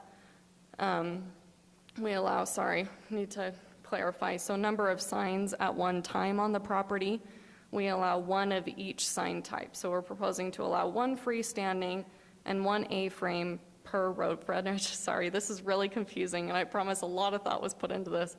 So say you're on a corner lot, you're allowed to have 1 A-frame and 1 freestanding on each side that is fronting the road. And so technically on that property, you would have a total of 4 signs. We worded it that way because we didn't want to have someone say, oh, I can have 4 signs. My property's on Canal in North County. I want all of mine to be on North County. And so then they're putting all of their signage on one side. So it was making sure that that was split up and we didn't have too much signage on one road frontage. And then as far as sign removal, it's the same for almost all of them, where we just require them to have it removed within 72 hours after the use, promotion, or sale relating to the sign is no longer applicable as interpreted by the zoning administrator. As interpreted by the zoning administrator was basically to give us the freedom for like signage for model homes, et cetera, for them to give us an argument as to how they are still selling properties in Highland or in the subdivision or something related to it. And then we move on to not vacant not vacant lots. So you have your single family lot and then multifamily unit, which we defined as greater than 6 units per acre. Similar, just these same 2 sign types. And then same setbacks, same number of each sign type per road frontage, and then that same 72 hours. For public property, this would be basically the signage that we put up for either our city events or arts council or whatever it may be. And so we are trying to hold ourselves to some sort of standard where we also have to remove signage within 72 hours of our event. But then it would be adding, allowing the city or city events to use banner and blade signs as well. And then for off-site directional signage, again, directional signage is the only off-site signage that would be permitted. We're proposing to allow freestanding or A-frame or a banner only if it's integrated into a permitted fence structure. And then we're putting a 6 square foot max on that off-site directional signage. As far as, we did call out if they're having it on private property, that they must receive written permission from the private property owner. So it's not saying that they can just throw arrows wherever they want to put them. And then we lowered this timeline to, they have to remove it within 24 hours of that use of promotion or sale that the directional signage is related to, just because we don't want to be directing people to something that's not there anymore. So can I ask a little question? I'm just kind of Yes. thinking of examples, and I think you've done a tremendous amount of work on this. I mean, all I can say is bless your heart. Because I told her, when I read through this, I had to lay down afterwards because it was kind of overwhelming, I thought. So let's just think of a place. We've got Canal Boulevard, and so we have walls less than 6 feet from the sidewalk. So after the directional signs that are used by the developers directing things, no one could ever put a sign along that corridor. Is that true? Because they have to be 6 feet in from the sidewalk, but you hit the wall before you hit that. So You the- can't put a sign up above the wall. Yeah. What? The How does that work? directional signage doesn't have that one-to-one Sure. setback. So directional signs could, but they could never put another sign along there, right? After the directional signs are gone? Here, sorry, just a second. For single-family lots. Because if you have to be beyond the sidewalk by 6 feet, right? And so if that's in somebody's yard, that's okay. You're talking about for like single-family lots and multifamily units Yeah, that are already what I'm saying is that's constructed. kind of an exception, because you've got a wall right there. We usually don't have walls in front of homes. But if there's a wall there, you can't put a sign on it, basically. Correct. Outside of, okay, sorry. But that'd be the same on the Alpine Highway, because from the sidewalk, in many cases, to the fence is less than 6 feet, so you could never put a sign there. Correct. The only one that you wouldn't have that setback there, which that's why I added that banner sign may only be permitted if integrated into a permanent fence structure, is because you wouldn't be able to have that setback, so we're allowing it to be on the fence structure wherever it may be, Okay. as long as it's permitted, obviously. But you have to get a banner, you have to have 5 acres. Sorry, I was referring to the off-site directional signage. Sure. Okay, sorry, I'm just Do you trying to understand think my through this question? I as know it's far kind as- of confusing. For but- like single-family lots and multifamily units, basically, they just wouldn't be able to put it on that back property. They would have to have it in the front of their lots in Front of order their to meet house. the setbacks, So they correct? could never put anything behind their house along that, because it's within that 6 feet. Okay. Correct. So I think I understand your height. So a developer, though, a 30-foot, well, we don't have a 12-foot sign has to be 12 foot Correct. into the property, okay. With a minimum, that's the other call-out, which, I'm trying to remember if that's an existing code or if we came up with that. It's got to be an existing code, I wouldn't have come up with that. But with a minimum of 10-foot setback from right-of-way, unless, again, integrated into a permitted fence structure. And so we gave that exception for that greater than 5 acres as well. But also saying that it has to be 10 feet away, because we wouldn't want a 32 square foot sign that's, say, 6 feet tall, but it's just absolutely massive, and then be 6 feet away from the sidewalk, if that makes Sidewalk, sense. yeah. So that's a problem. Okay. I just wanted to kind of clarify that, so I No, understood in my mind. I'm glad you're asking questions. It's making me think through things. I want to catch these things now. I'm going to throw this in. I know you're not done with your presentation, and again, I think you've done a good job, and I'm going to Very good. support this, but who's going to enforce this?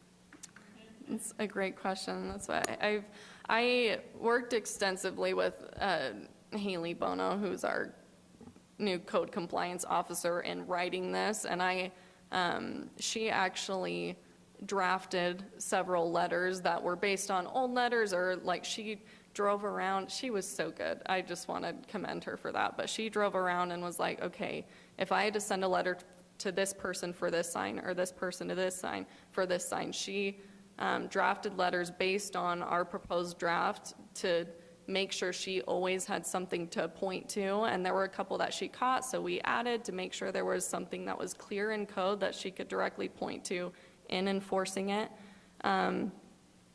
We are, as far as code compliance, when it comes to like commercial signage that's in right-of-way, we do want to be more proactive about those signs. We do, whereas the other ones that are in private properties, we do tend to be more complaint-based. But there are a lot of signs in right-of-way that she wants to get started on enforcing. So when we pass this, she'll start writing some letters on things that are not in code. Okay. Correct. Okay, very good. Oh. Okay, and then a couple of call-outs or exceptions under temporary signs in residential zones. For temporary on-premise signage that is less than 6 square feet total on a single-family or multifamily lot, we're saying that they're exempt from the requirement to get a sign permit and pay the fee, but it's still required to meet all requirements of this chapter. We did say 6 square feet total on the lot, just to avoid someone having 10 5-square-foot signs all up next to each other saying that they don't have to get permits for any of these, if that makes sense. And then the current code allows a similar exemption for agricultural signs. We decided to just keep this in rather than take it out. There are only 2 parcels in the city that are zoned agriculture right now, which, if you're familiar with our agricultural zone, it's basically all permitted uses that are in R140, but then they have some additional setbacks specific for there's like specific types of accessory structures where they have to be further away from the property line. Where do we have agriculture zoning? It's off of, it's off of 6,000 West on the east side. Bueller's in the county, though. It's not the Bueller's. It's north of Timpanogos Highway. Are you talking about the Longhorn property? Oh, no, Pat? you're No, talking it's Burrell's. 2 smaller You're parcels. You're talking Burrell's property along 6,000 West going to 1800 north. Maybe. It's like a total of 6 acres, maybe, just 2 separate parcels. But, yeah, I'm like, I don't know. Sorry, y'all, my brain is kind of a mess right now. Okay, now on to commercial zones. For permanent signs, we didn't really touch anything in here. We did make a couple like grammatical fixes, but that was basically it. For temporary signage, rather than splitting it into property type, we just have it the same requirements for all commercial zones, but just have it divided out by sign type. They're only allowed 1 sign per business at one time.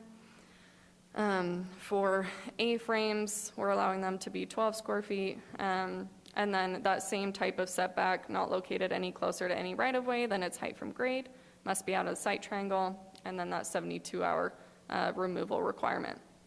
And then banner and freestanding, these sizes are based on our existing code, same setbacks, and then 1 per business. So it's a lot simpler than our residential temporary signage, but that's because our temporary signs in commercial zones didn't have to be changed too much, whereas our temporary signage in residential was all content-based, and so it was a literal rewrite.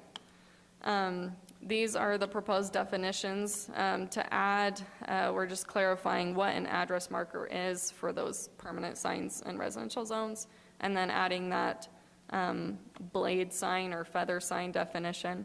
And then Rob also added a clarification in our off-premise signage, which is a lot of attorney good words. And then this is a proposed motion to approve. This does need to have a public hearing as it's a development code amendment, and then I'm happy to answer any other questions. Any questions before we go to public hearing? Okay, we'll now open up the item number 4 that is dealing with amendment to the sign code. Is there anyone here that'd like to come up and address the council, or anyone here? We'll open it up now at this time for public hearing. Is there anyone online? Okay, seeing none come up, we will close it back, bring it back to the council. Kim and Brittany, I'm sorry, Brittany and Sarah will ask if you have any questions first before we come back to the council here. Sarah or Brittany, you have any questions on this? I'm sorry, I didn't hear what she said. Okay, there's none. Okay, council, any discussions or a motion? I'll make a motion. Before we make the motion, so let me see if I understand what we've done with this. So we've basically clarified a lot of some concerns and issues, mainly from some of the developments that have gone in the city, so we've clarified that. 2, we've looked at the Supreme Court proclamation, I'm blanking on the word I want, in 2015. And I read through a lot of the commentary on that. So we're removing content-based, right, to be in compliance with the ruling from the Supreme Court. Correct. Okay, so that's the main things we've done here, and just try to clarify and make everything consistent, right? Correct. And so we have in place a way that we can enforce this in kind of a kind way and different things. We're not, so when I first came on the council some years ago, we had a compliance officer that, you know, if people put up some balloons because they had a birthday party or some deal or other, and I'm sure that's not in agreement with all this code, but they were quite punitive, and there was a lot of anger in the city about that. So I think we need to have a code, we need to enforce it, but at the same time kind of be nice to people, and I'm sure it sounds like she's going to be that way. Right. Because people, you know, if they want to put up some balloons because their son came home from a mission or they're having a wedding reception, Fair. you know. And honestly, that was a lot of the planning commission's concerns, were signs for a homecoming or a birthday or whatever it may be, where it's like, so technically are those not in compliance? It's like, well, technically, if it's that big, no, they wouldn't be in compliance. But again, for those types of things, we do by policy, like base it off of complaint. And typically, honestly, if someone did get really bugged and complained, it's probably going to be removed within 24 hours. And if Anyway. not, Haley would just either send a letter or have a conversation with them. And yeah, after the birthday party, I don't think anyone gets upset to take off a birthday sign. Right, okay. But, yeah, Haley has been very, very great and works really well with residents, and she's been really well-trained by Brent, and Brent pops in and helps her out with different conversations with residents still right now, so I have all trust in her. Okay. Is there a motion? I'll make a motion. I move that the City Council approve the proposed amendment to Article 7, Signs in the Development Code, updating several regulations relating to temporary signage in residential and commercial zones. I'll second. I have a motion by Tim, second by Kim. We are all ready to vote. We anticipate that Brittany Bills and Sarah Peterson will also, and will be voting.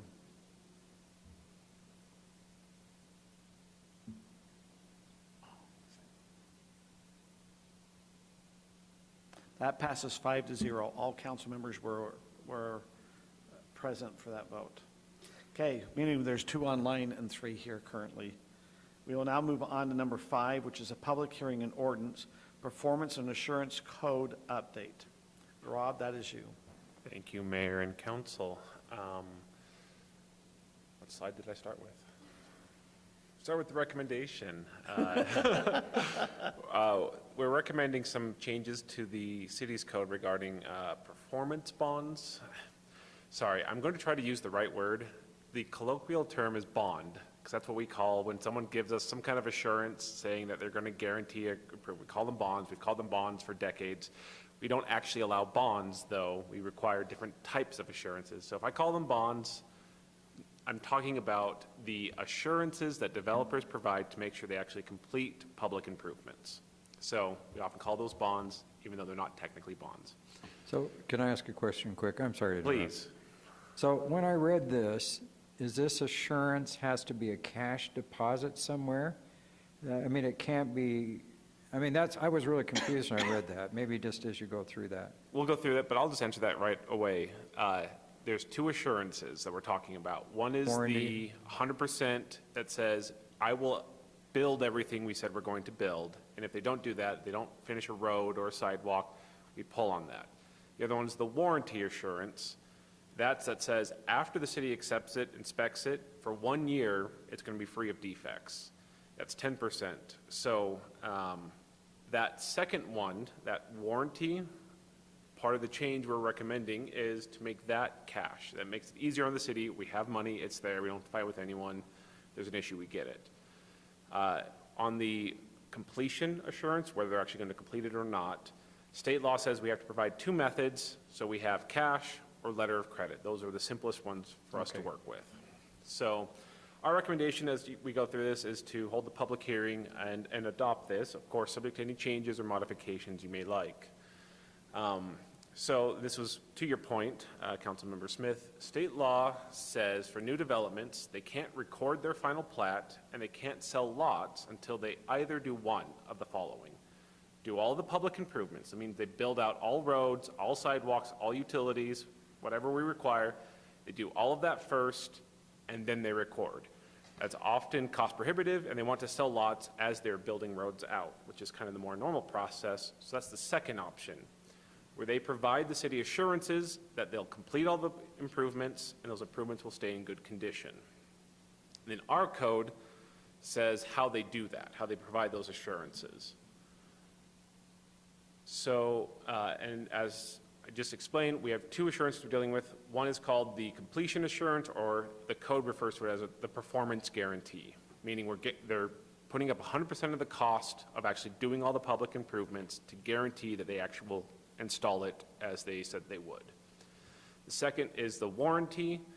That is provided right up front as well, but it lasts after the city accepts. We inspect the roads, we inspect the sidewalks, we inspect everything. We say, great, this all looks good. The city accepts it. We have a 10% amount of the total cost that we keep in case the sidewalk cracks or, the asphalt starts peeling away too early in a way that it shouldn't. So we have that money so we can make sure it stays warrantied. So our code has to regulate all the terms and conditions, and state law is very specific that we can't require things from developers unless it's written down in our code somewhere. So as to your question, all of our assurances currently can be provided either through letter of credit or cash. And there's no minimum term length for the performance guarantee. And we've had some questions from developers who say, I want to give you a letter of credit that's valid for 6 months and then it'll expire automatically. And we say, we'd rather you put it in for 2 years, which is our standard practice, because sometimes delays happen and we want to make sure we have money somewhere. So if the development falls through for whatever reason, we can still collect on it. It doesn't just expire. And then they came back to us and said, well, where is that in your code? So we're putting it into our code. So that's all the background. We brought this to you on February 7th. This initially started as a very small code change. We're just going to put in a 2-year requirement for those performance guarantees. And then we talked about it and realized this code was very out of date. So we did a quick overhaul, and likely we're going to have to rewrite this whole thing in the near future anyway. But for now, we're catching a lot of gaps in the code right now. So with the 2-year term thing, you directed us to move ahead. We're really recommending you adopt all of these because it'll help shore us up as we work with developers in the meantime, especially as developers ramping up in the spring. So our changes. We established a minimum term length for the performance guarantees. That's the 100% guarantee. We say at least 2 years. That was the one we said we were going to do. We've done that, and then here's everything else we've changed since we looked in. We've clarified language throughout the code. You probably saw through the ordinance a lot of little small red lines, just changing words. We're trying to get rid of the old bond because we're not allowing a bond. We require either cash or letter of credit. So we removed a lot of old language, and we're changing it, so now the warranty, the 10%, has to be cash only. Can't be a letter of credit. We want that in a bank with actual money we know is there. We clarified how we can enforce and collect. One of the things we said is, if for some reason these do expire while they still have a project outgoing, we will require them to post another bond, and we may withhold building permits or other approvals. There's some rules in state law that we have to follow, but we're just clarifying, we will do these enforcement mechanisms. That warranty assurance, that 10%, is never going to be released until the end of the whole project plus 1 year. And the performance guarantee and the warranty period, so the performance guarantee is not released. We don't get rid of that 100% or whatever's left of it. And we don't go into that warranty period until after we inspect, we improve, and we get those as-built plans that you did the text amendment very recently on. Just kind of unifying the code on that. So those are the major changes. There's a lot of changes. Most of them are just clarifying language throughout to make it consistent. So we had public hearings for both the Planning Commission and City Council. No comments from anyone, really. The Planning Commission held their public hearing. Again, no comment. The commission, as they reviewed this, their concern was just ensuring that whatever we were doing, we're protecting the city and the residents from bearing the cost of public improvements that developers are supposed to put in. And we fully agree, and this is what this is intended to do. And then they voted 4-0 to recommend it. So happy to answer any questions or any other clarifications. So this may be a question for Andy or the city administrator, but how do you come up with a monetary figure for the performance guarantee? So you have a developer come in, he wants to do this. How do you come up with that figure that they have to have a letter of credit for or money in the bank for? How do you come up with that? So the warranty is always 10% of that. So how do you come up with the original? I mean, that's probably a dumb question, but I'm not a developer, so I don't know how you do that.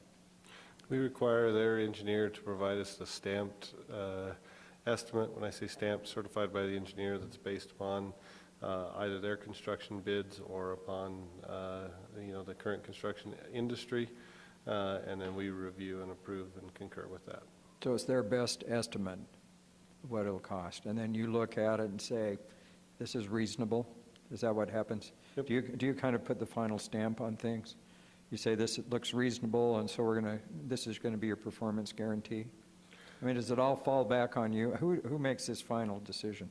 Ultimately, it's me. Okay. In the ordinance, it's me that gets to say that. In practicality, most of our development team reviews it and they bring me any questions. But ordinance-wise, it is me that has the final say under that amount. Okay. Okay, with that, this is a public hearing, so we need to open this up. So item number 5, public hearing and ordinance, performance assurance code update. At this time, we'll open this up for a public hearing for anyone who'd like to come up and address the council on this issue. Public hearing is open. Anyone like to come up? I don't think there's any other comments online. Okay, we'll now close the public hearing since no one came up.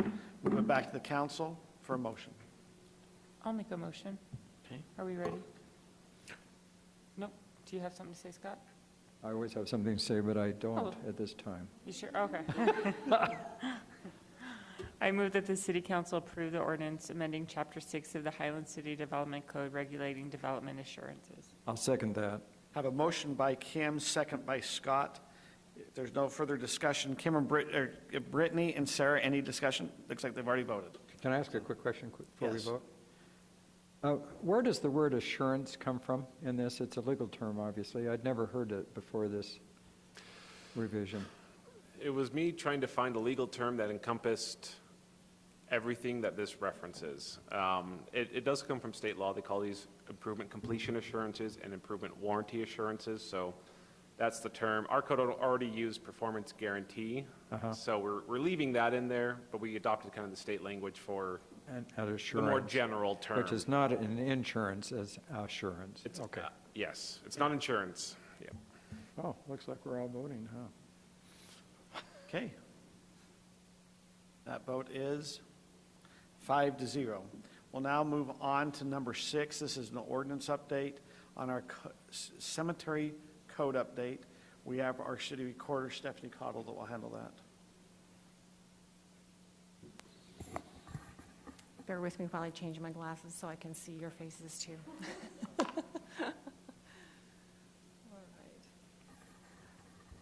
right. Andy, are you going to be doing my little clicker, or is that, can I do that from over here?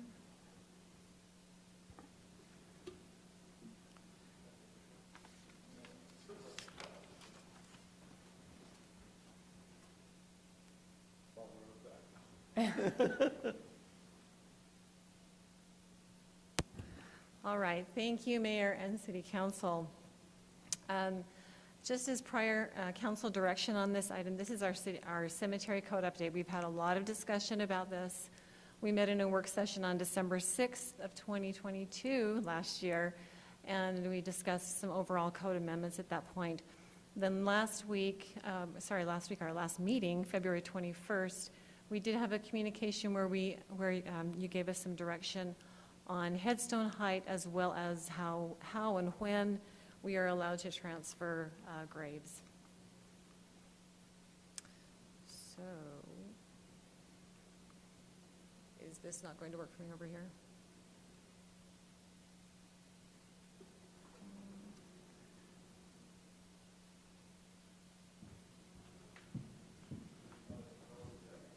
Yep, I'll have you go Oh, next. there it went. Oh, did it go? Okay. Oh. Oh, thanks, Rob, appreciate that. I appreciate that. Okay, I'll let Rob be my clicker over there then. Okay. So for background on this, the cemetery code was initially adopted in 1998, a long time ago, and has only seen some minor revisions.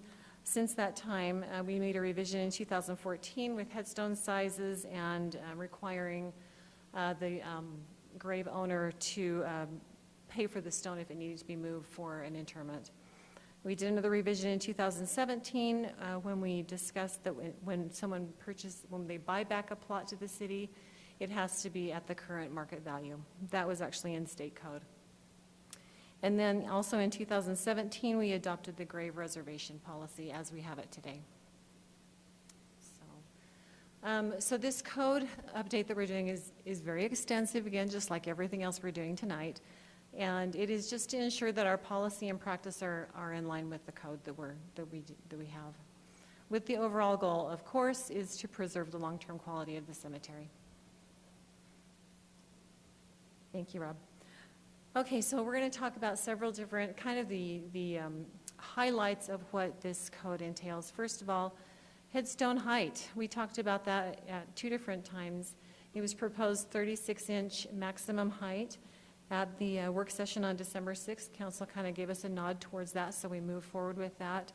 And that is in the code, proposed code that was with your packet. With this, I just wanted to bring up that there will most likely be a transition time where there have been people who are already in the process of creating a stone. We will probably need to have some kind of a transition time, maybe up to a year, because stones are taking a long time to be created right now. So that would be my recommend, if I can kind of get your nod towards maybe a year transition time to kind of let the monument companies know, as well as the mortuaries and people. So, Rob, do you mind advancing? This just kind of gives kind of a visual representation of what the headstone sizes are recommended. The only change that we have made on this is the 36-inch height restriction. Just for your information, some other heights in other cities, 36 seems to be a good number right there. And please feel free to stop me at any time if you have any questions. Moving on to our headstone setting fee, this is actually going to be our next item on our agenda, but it is also incorporated into our code. So the reason for doing this headstone setting fee is that we are finding that we are experiencing some damage out on the grounds when we have trucks and other equipment coming in to set those headstones. So this fee will be charged to the monument company itself, and it will be charged every time they make a request for a stone.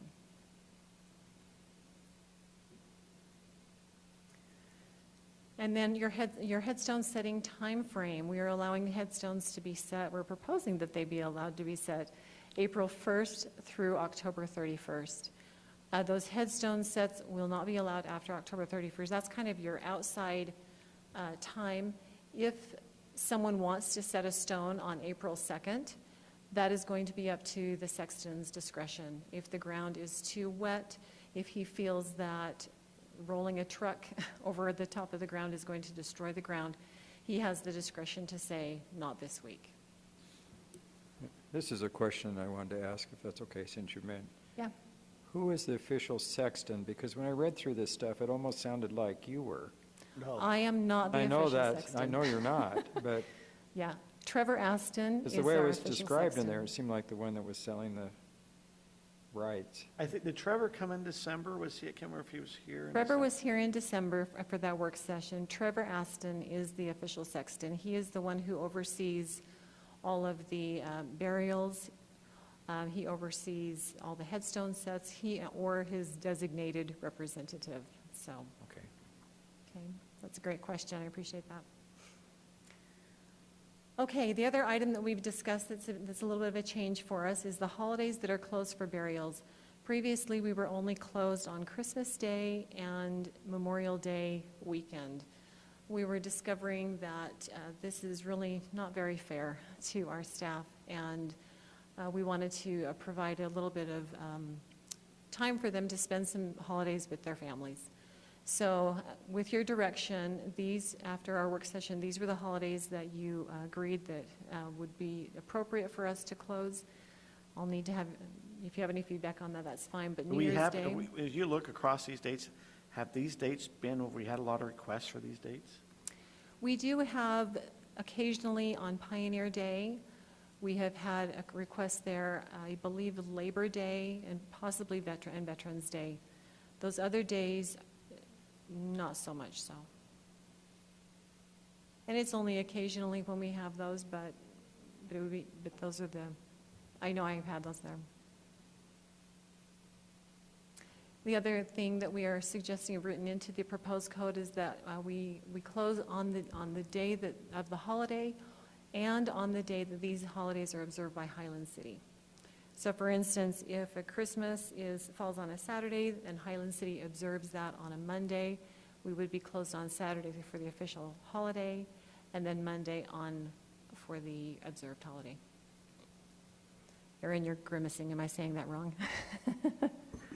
Traditionally on Saturdays, we might actually flex the holiday. It depends on the holiday. And so, but we had talked about like if Christmas was on a Friday, we would actually close on Thursday, for example.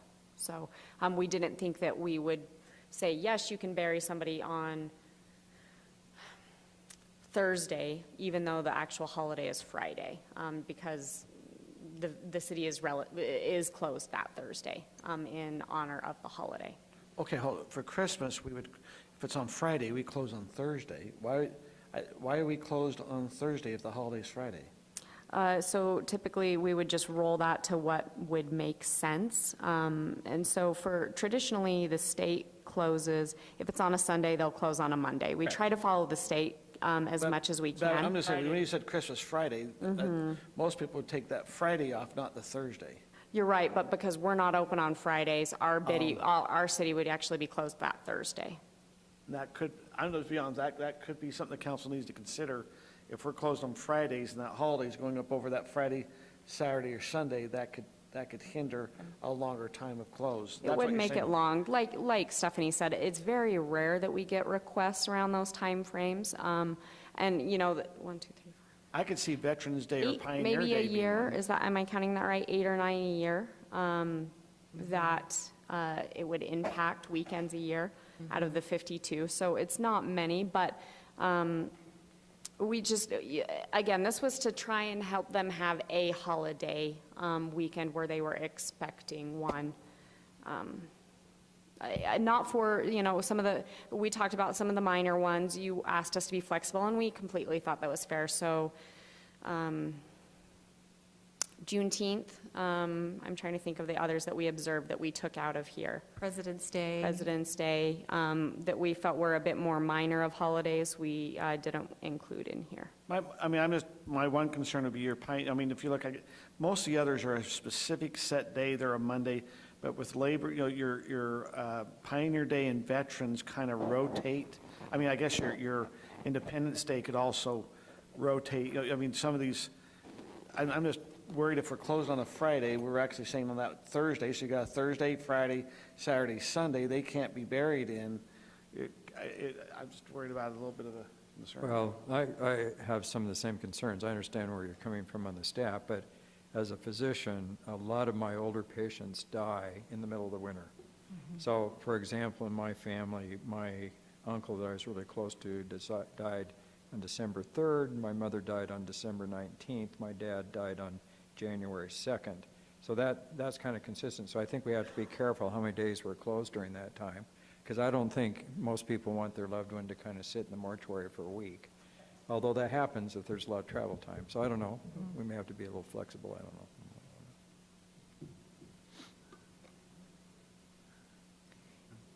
Is your recommendation to continue with this proposed, or would you, I guess we can make a different something in the motion. So let's go through, since you have the dates up here, let's just talk as a council, what your concern, you know, and I'll do, for me, the concern would be if we're observing it as a city on a Friday, so let's assume Pioneer, Independence, you know, your Veterans Day, we're observing it on a Friday, so that means we're closed Thursday.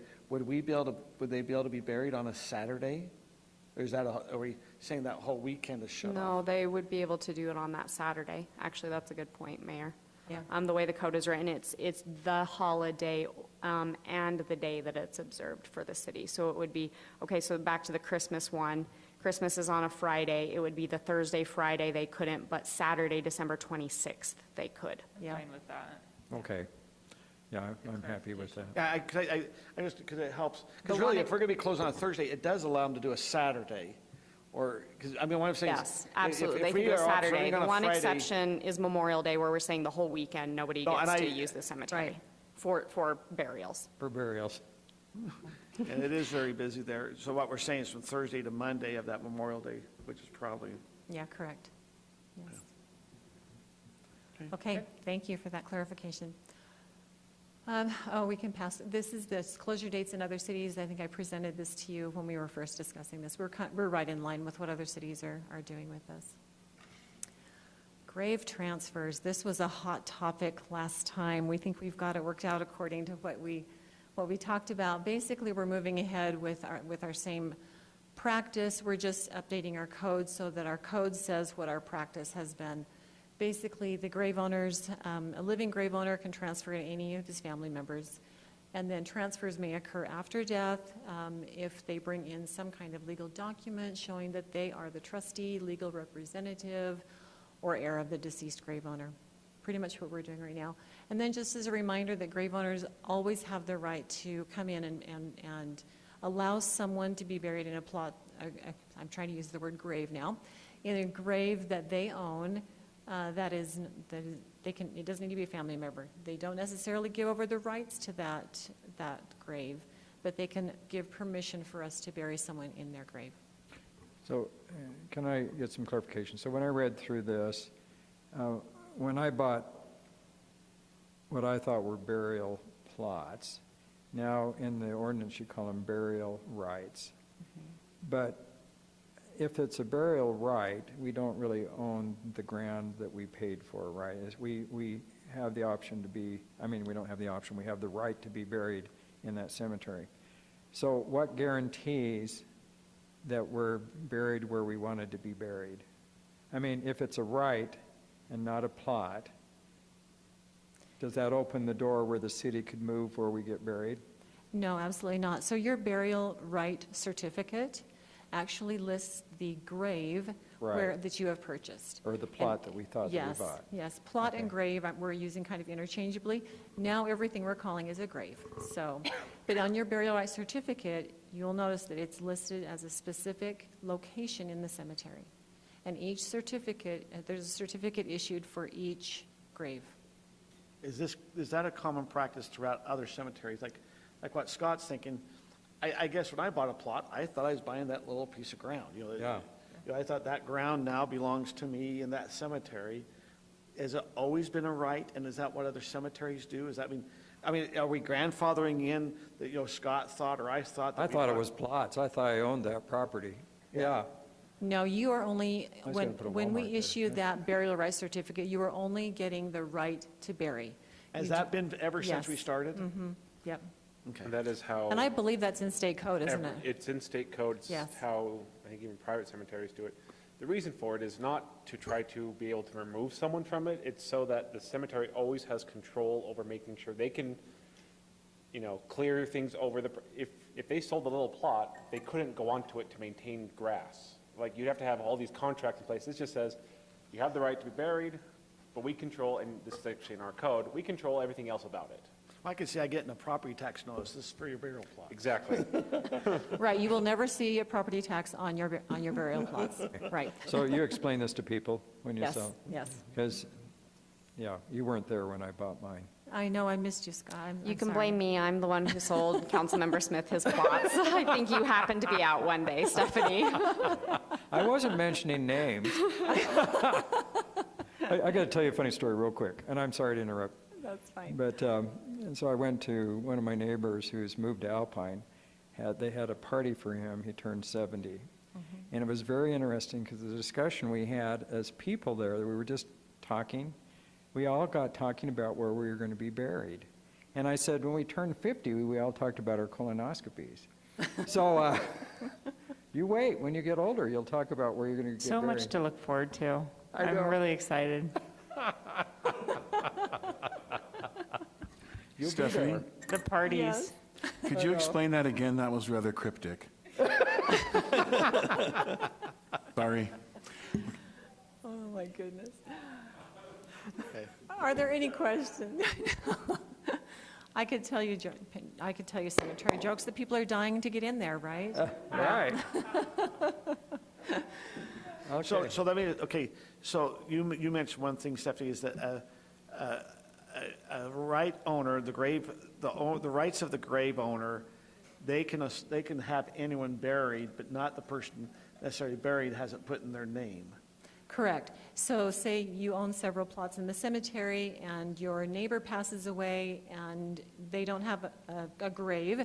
And so you say, well, I would be happy to have this person buried in one of my graves. You would simply come in and say to me, I want to have this person buried there. And you would sign the burial application and we could bury that person in a plot that they do not own, that you own. But it does not transfer the person that is buried No. there. Is No, there it does any not. concern, I mean, I doubt ever would happen, but I mean, if could that person that has that right say, hey, I want that neighbor now moved because I have the right to that plot, even though I had them, I understand I'm getting an anomaly that might not ever happen, but. So let me see if I understand your question right. So if you say you gave permission for your neighbor to be buried in that. Scott gave permission for me to be buried, and down the road, Scott says, well, I'd like to have that plot, and I want it for a family plot. I want to move, Kurt off of that plot. He has the right. He does have the right to do that. He does, because he is the grave owner. And he I'm not going to be could, buried in your plot. he would have to go through all of the disinterment you are. process and everything that he would have to do. Yes, because he is the grave owner.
More of a simplified version. Basically, the sexton is in charge of maintaining the cemetery grounds. He oversees the burials.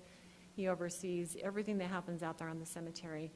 The city responsibilities are mostly record keeping for the cemetery. But also, with the removal of that, we did create our cemetery standard operating procedures, which was included in your packet. This is one that we really haven't talked about a lot, if at all. Our current code states that there may be a portion of the cemetery reserved for infants.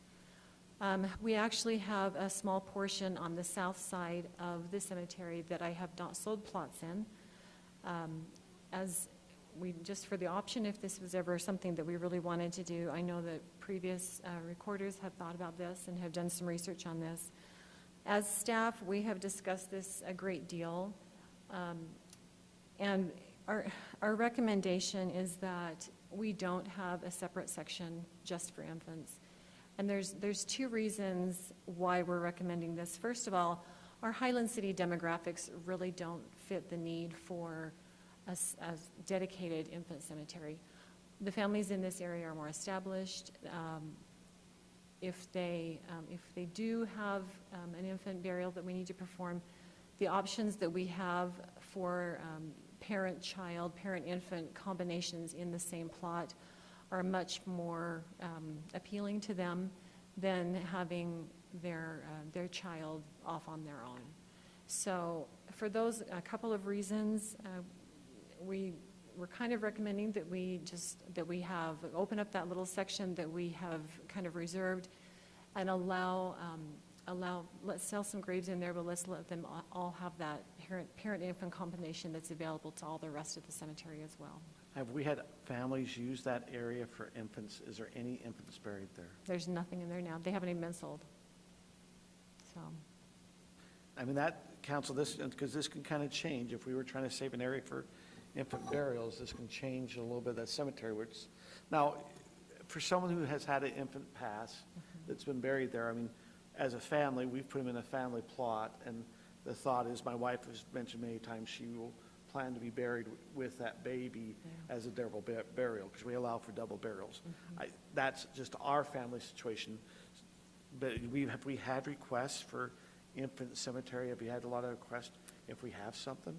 you know, I really don't get a lot of requests for just an infant, for an infant cemetery request, you know, for an infant area. Well, what happens is I tell people, you know, you could purchase a plot and a grave. You could purchase a grave, and all three could be placed in that same grave, mom and dad and the baby. So, and they seem to like that option a lot. So, Council, I mean, because this is changing a little bit. What we've done is everyone okay if we move and not have an infant area set apart? I'm fine with that. I feel like there really isn't a need for that. There's greater needs.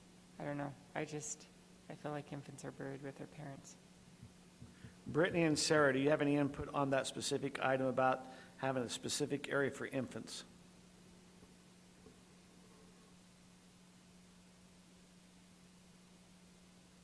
Are they still online? Brittany and Sarah, are you there?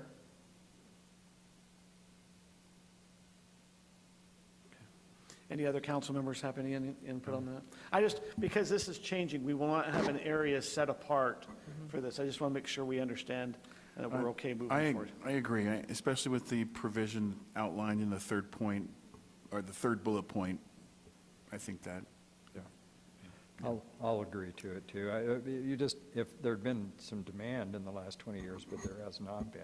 yeah. And so, So just so that you know, I just received a text from Sarah that says she does not, she says, I do not, and Brittany Bills says no. Okay. So, Those are both texts from council member online. They were okay removing, not having the infant area from what you're Yes. stating. Okay. yes. Thank you. All right, so finally, we have an update to some definitions. These definitions relate to transfers, as we discussed when we were talking about transfers of graves. And so we really wanted to have a solid definition of who the assignee or assigns could be. Those would be a person related by blood, marriage, or adoption to the owner would be the assign or assignee. And then an heir is a person designated to receive the ownership through a owner's will, trust, order, probate court, or other testamentary document. There are other definitions that we have updated. They were all in your packet. They were mostly related to, instead of saying a lot in the cemetery, we call it a grave. So some of those definitions right. mostly, yes, or burial right certificates, those kinds of things, just kind of identifying and defining clearly what these things are related to the cemetery. So I can't find this, but when I read through this, so I want to ask this question before I forget. Did we eliminate the non-resident cost for a grave? Are they all the same now? Because it seems like when I read through this, it had been crossed out, and I thought, are we just charging the same for everyone? No, Or still if you're a Highland resident, you can buy your burial right for the price now. If you're a non-resident, you have to pay more, correct? Correct, yes. Okay. We did not change any of the fees, other than with the exception of that headstone setting fee that we discussed earlier, but all of the burial fees and the plot, the grave prices are staying the same. We had discussed the possibility of considering making a one rate. However, we're kind of waiting for the perpetual care study so we can see where we stand with our numbers on that. So no, nothing is changing right now on Okay. any of the fees like that. I Okay. have a question. Yes. And if it's okay, I'll direct it to Rob. In bullet point 1, is that legal or challengeable? Because we're defining a family as a city. Is that legal? Yeah, we do that all the time. For cemetery, I think there's some difference. For the cemetery, so we do it by blood marriage or adoption. That's kind of the standard. I think it's perfect, but I'm just coming at you from kind of a devil's advocate point. No, the only thing, I mean, I wrote this definition, so it's my fault if it's bad. I didn't say it's bad, I said I agree with you, but I'm, The only thing we could do is actually define blood relation more well, that wasn't my because point. we can go, in like the probate code, you have degrees of consanguinity, meaning how closely related you are to someone. And some codes will actually say an heir is someone within nth degrees of consanguinity, and you have a chart that says how far you go out to find someone. I didn't think it was worth getting all that close. I was kind of If thinking someone from comes a- in and says they're a family member, we'll say, great, you're a family member. Based off the ancestry test. Right, we'll do it, a cheek swab for every person who comes in to transfer a I was grave. kind of looking at it from a different angle, but I won't push it. But you don't understand what I'm saying? Maybe I'm missing the, Someone is not married, but they are cohabitating. Like I have a friend at work that has been cohabitating for 7 years. And that they're not married. There's no blood there. They're not married, and no one's adopted. yep, and I mean, this is a longstanding policy debate, but there are certain protections that are only offered to people who are married rather than cohabitating. There is a common law spouse thing we could really get into if we go into that, where you cohabitate for a period of years, but by and large, we're fine to say this and give these protections for those who are married and not for those who are not. That's fairly common in state and federal law. I mean, now that you mention it, there are, for example, in the state and federal tax codes. Exactly. There are protections for those that are married specifically. And I asked my accountant, can I qualify for this if, and he said, nope, you cannot. Yep. And I said, that doesn't seem fair. He goes, well, that's the way it is. Well, so legally, we're fine. You could broaden or narrow the definition if you want, but this is kind of a catch-all, your common sense definition of family. Okay, thank Okay. you. Very good. Very good. Okay, thank you. You'll notice the resident down there has a little asterisk by it, and so full confession here. As I was reading through the staff report this morning, and Rob and I were talking about this, and I'd like to propose a change to what is in your packet today. The resident definition that was in your packet read, a resident means any person who was domiciled within Highland City boundaries at the time of death or moved from the city for the purpose of receiving medical treatment or for the purpose of living in a residential care facility, regardless of the actual place of death. So for our purposes, the reason we define a resident is not because we want to know where they died. We want to know where they lived at the time of their purchase of the grave. So I'm proposing that we make a change in our motion. It will be on the motion slide when we get to there.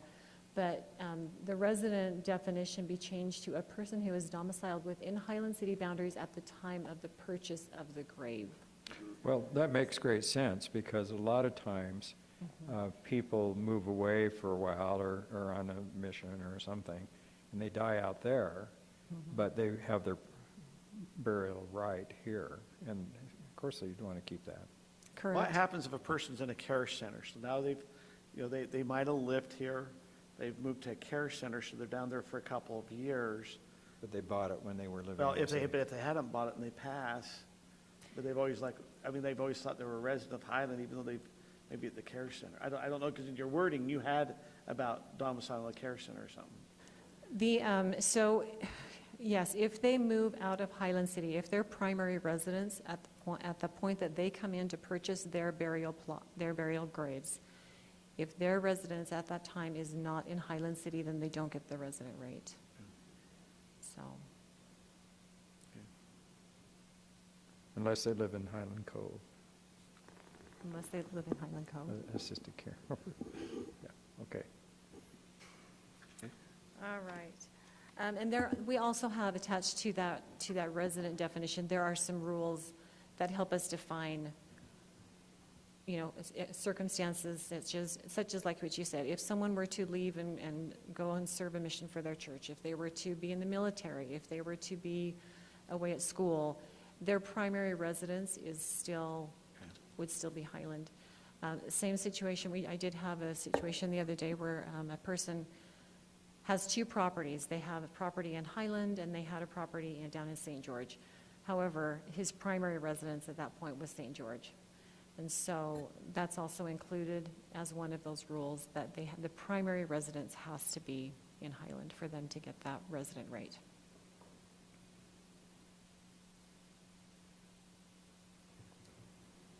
And here is the motion to approve. It includes two changes, actually. First of all, the resident definition that we just spoke about. The second was just a clerical error. I apologize. The cemetery cleanup will be held on the first Monday in December. In your packet, it said the second. It has always been held on the first Monday in December. We would like to keep it that way for continuity for our residents. So, any questions? No. Mayor, since I'm the oldest one on the council, I'd like to make this motion. If there's no other discussion items, let's go ahead and move forward to that. Okay.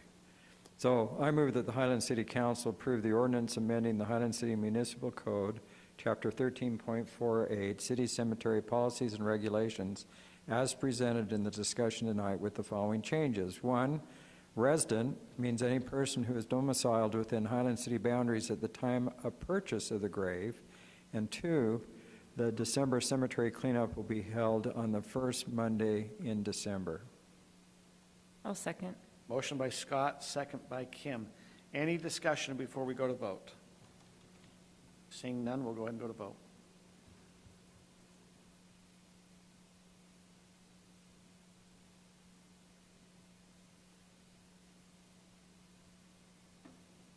That passes 5-0.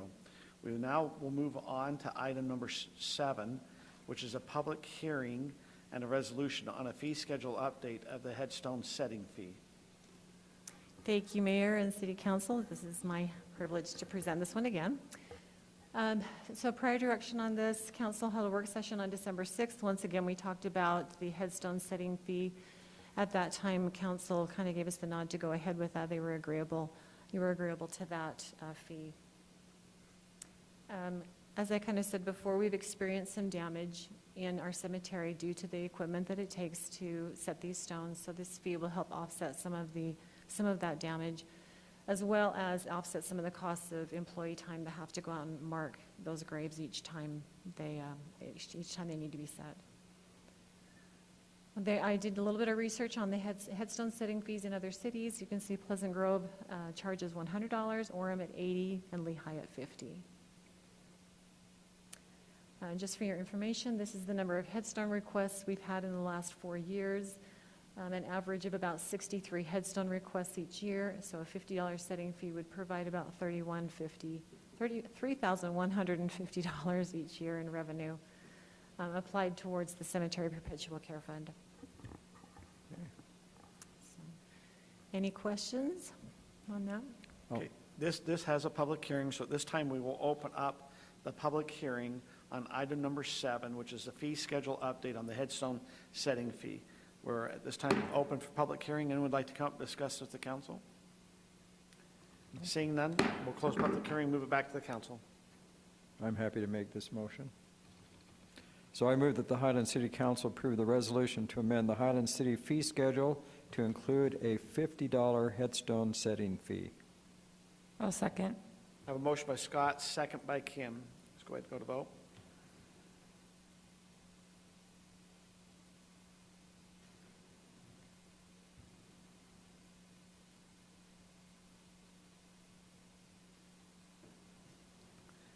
Is Brittany still on? Unfortunately, the call dropped again, and Sarah and Brittany have opted to stay, and they're watching YouTube and just Okay. voting online. Okay. That passes 5-0. Okay, we move on to item number 8. This is the item of the Highland City Trail Maintenance for 2023. And Andy, I believe you're going to address that one. Mayor and council, as part of our regular trail maintenance program, the council designated as part of fiscal year 23 the funding to do our trail maintenance. The council's consistently expressed a strong desire to have our trails maintained and maintained well. So this year, what we put out for bid was a number of locations throughout the city. This is typical how we'll try to do it, in that we, just like our roads, we'll try to, while we do try to prioritize on the areas where both combined there's highest use and highest need, we also try to spread a little bit around the entire city. So these are locations that were in the bid. There was in the bid an alternative to go ahead and finish the trails that are up in the Shamberry area. And there's a trail corridor that follows the power lines and hasn't been finished up there. There is a number of residents that have reached out to the city indicating that some of the residents in the area, because the trail isn't functioning as a trail, kind of use it as an access corridor. And I know that a number of residents have been made aware that a number of residents have reached out to you asking that you support this alternative.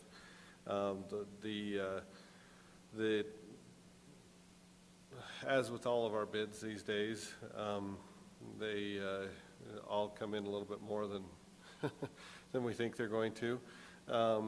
And so you'll note in your packet that if we do fund this, we'll be using all of our trail maintenance money. We'll be using all of our trail capital project money, and then we will be dipping a little bit into our roads money to help to fund this construction. This alternate is about $50,000. I don't remember the exact amount right now off the top of my head, but it's in the neighborhood of about $50,000. So it's not necessarily part of our maintenance program, but it is one of those trails that we've had significant outreach saying, won't you finish this trail? So that, my neighbors aren't using it as their driveway to access the back of their house. And so that is something we bring forward to you for your consideration. We do have two motions. I'm going to go through them both. We have a motion for you if you want to just do the base bid, or we have a suggested motion if you want to award the alternative. With that, I'll be happy to answer any questions. Did you have a question? Oh, I was just going to say, I'm good with that alternative motion. Yeah, I've walked to that area quite a bit. So one of the questions I have is, you're going to put in new construction on that trail. It's dirt now. Yeah, people go on that. The lines in red is where I've been up and down on that, but the part south of that goes down to, was it 11,200? That 11,800. trail's in awful shape. Are you going to fix that too? The proposed bid does give some attention to the trail south of here. Yeah, because Now- it's really in bad shape. Yeah, now when I say attention, recognize that anytime we do pavement maintenance, and trails are pavement, right? What we would love to do is come in and completely overlay or fix every last thing. Money doesn't let us do that, and so we're doing some seal coat, we're doing some cutting out of the worst parts, we're doing sealing of the cracks, but, so when I say treatment, I want to make sure everybody has a realistic expectation that we're fixing the really bad spots and we're sealing it to preserve the pavement to get a longer life. So it'll look better though, right? It'll look better. It does look better, and it should function, it will function better, but it won't, in most cases, our trail maintenance is not a complete replacement or overlay. So this trail though, if we connect this part, this goes quite a bit north up through Chambray Fields and into the new development, right? Well, the Into trail the- going north has not been built. There's a grass area that still would need to come in before we get up to that new Perry Home development, correct? Right. There are missing sections north of here, that's So what I was this gonna is one of say. the missing sections. This is one of the missing sections, and this is the section that we get quite a bit of outreach about from the neighborhood. And like I said, largely because where the trail corridor isn't finished, I think that some of the neighbors take a little more liberty than they probably should in using it for car storage and trailer storage and whatever else. So they drive down it and park up Yeah, behind there. I think and as a then- council, didn't we- I think a year or two ago, Oh. a lot of us 2 years would ago. go, there was comments here, and I think their concern was just that people were using that as an access to get to the back of their yard, storing trailers. Now, the concern, we've received some emails, this week. The other concern is if we make it asphalt, will they still be doing that? And how do we probably preclude that from happening? Yeah, and one thing that leading up to this I've thought is that what we would probably do is on that north end, we'll throw in a bollard so it's not as easy to drive, although I do know that the resident that's on the east side there has commented that when snow has obstructed the trail, those that have used it as a driveway have just chosen to drive across to her front yard. I don't know how to stop that necessarily, but she certainly would have the opportunity to put some landscaping or That's other private things property, that- and they have the right Yeah, to that- seek that- restitution on.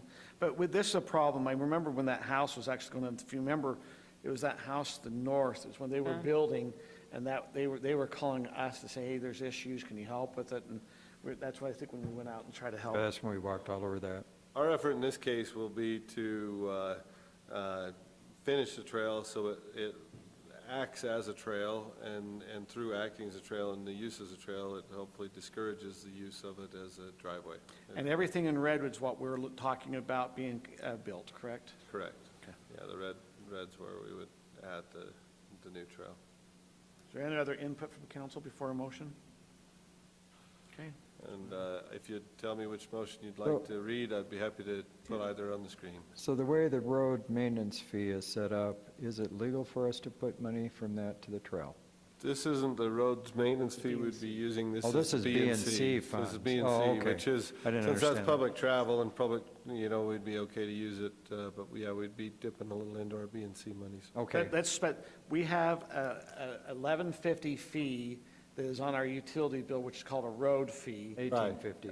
Oh, 1850, I'm sorry, you're right, it's 1850. That's what we We pay. are not taking, we are not taking from that fund, which is the road fee, that this is coming out of a B and C that we receive from the state towards roads, sidewalks, I guess go to trails and things that way. That's some of the funding we're using on this. Correct, yeah. In order to afford this, we have to dip into that B and C monies. But the road fee would not be touched for that. okay. I'll go ahead and make a motion with the alternate one. Okay, this is the alternate that you're looking at? I move that City Council approve the contract with Kilgore Contracting and authorize a contract amount up to $255,514 for the Highland City Trail Maintenance 2023 project, including the bid alternate one, and authorize the city administrator to sign the necessary contract documents. I'll second it. I have a motion by Kim, second by Scott. Any discussion, or, So it's the base and the alternate, yes? okay.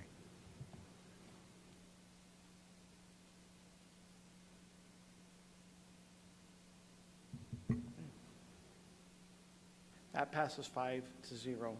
We will now move on to item number 9, which is action. It's awarding the architectural contract for a new park building. And that is also you, Andy. That is. Now, just so we're aware, it is 9:48. It's just as depending how long this discussion goes, we might need a motion if we desire to extend it past 10 p.m. I'll go quickly for my part. Okay. So, 2 council meetings ago, the council chose to proceed with this site plan, which placed the Parks building just on the north side of the existing community center. The next step in the process would be to hire an architectural team. The first steps will be they will create 2 renderings. Number 1, they'll create a rendering of a building that's similar in architectural to the community center, and then they'll complete a rendering for the cheaper metal building structure so that the council can then evaluate which of those you'd like to move forward with. You'll recall the metal structure should be cheaper, we would forecast, but probably is not going to complement the site as well. And so that would be our first step in the process. And then from there, we would then go on to the design of the building. The architectural contract in total is about $27,000, but that does not include some of the engineers and other elements. And so by the time we're done with all of the design services, we'll probably be somewhere in the neighborhood of about $60,000 we're anticipating. But this would be that first step, and so we won't proceed into the whole design until, you've had a chance to look at it and tell us which way you'd like to go. But this is the next Andy, step. let's just go through.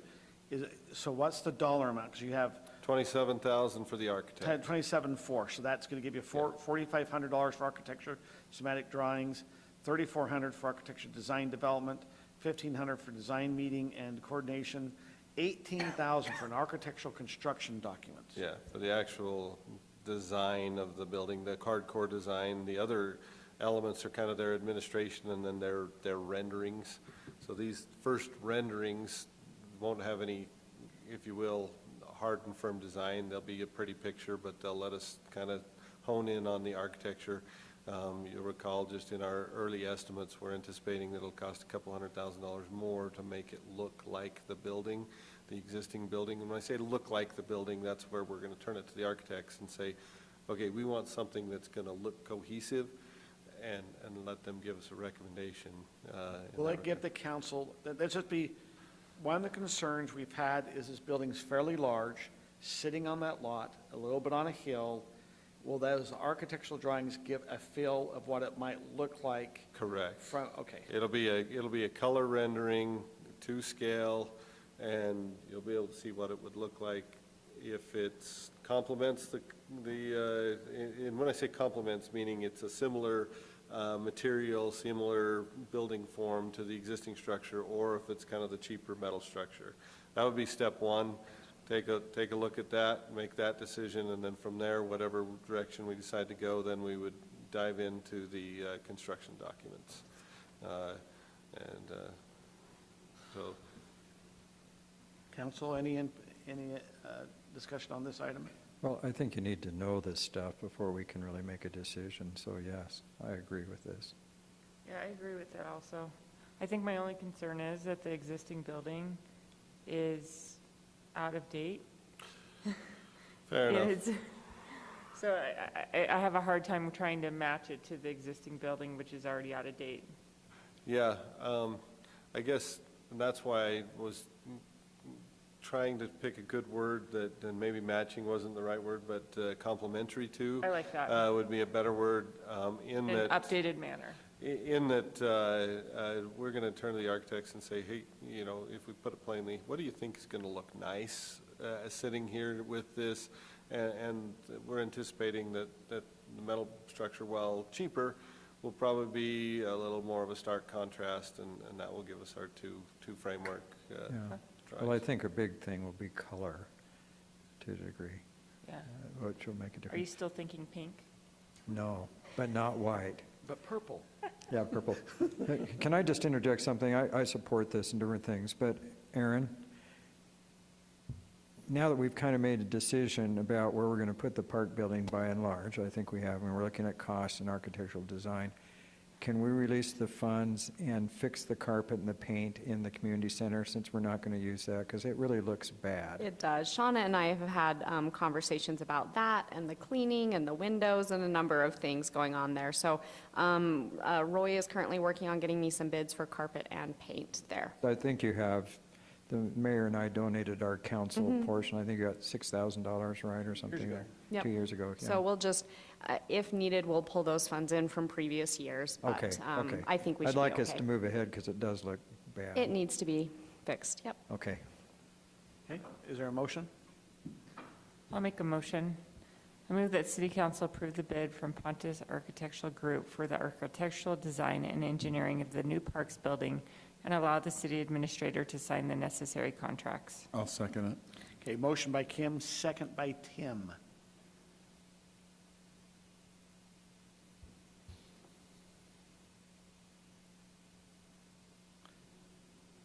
Sir. 9 years. It took us 9 years to get to this point. I'm impressed. We still have Brittany. Is Brittany still on?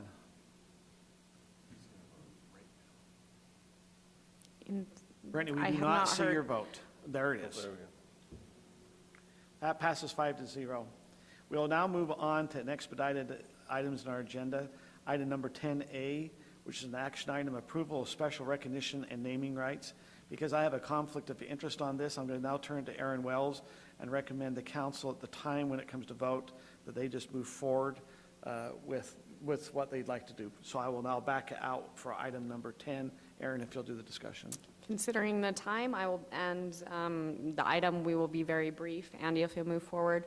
A generous resident named Kurt Osler is seeking to donate $100,000 towards the pavilion at Mountain Ridge Park. The pavilion would be named the Veterans Pavilion and would honor that name as well as the Kurt and Valaine Osler family. And we actually already have the money. It's already been donated through the foundation. This is just formalizing the agreement. And there is a motion to approve. I'll make I- that. oh, Go ahead.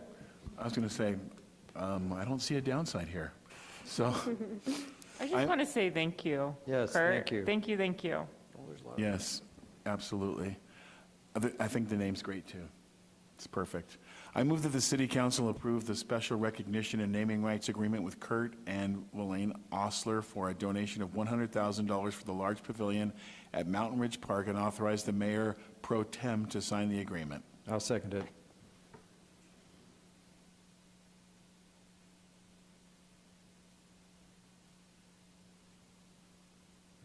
Is that Brittany? Is she the mayor pro tem? That's what I She is. So Brittany, I hope you're excited. You get to sign something. Because you got the touch.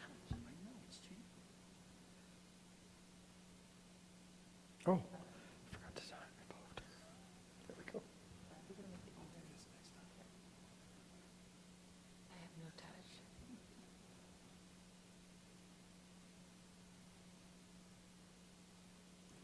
She hasn't oh, yes, she's texting yes. That passed 5-0, so thank you. We'll now move on. Guys, it is now 9:56. Can we have a motion on, we have just a couple of other communication items. Is there a motion to extend this meeting from what time?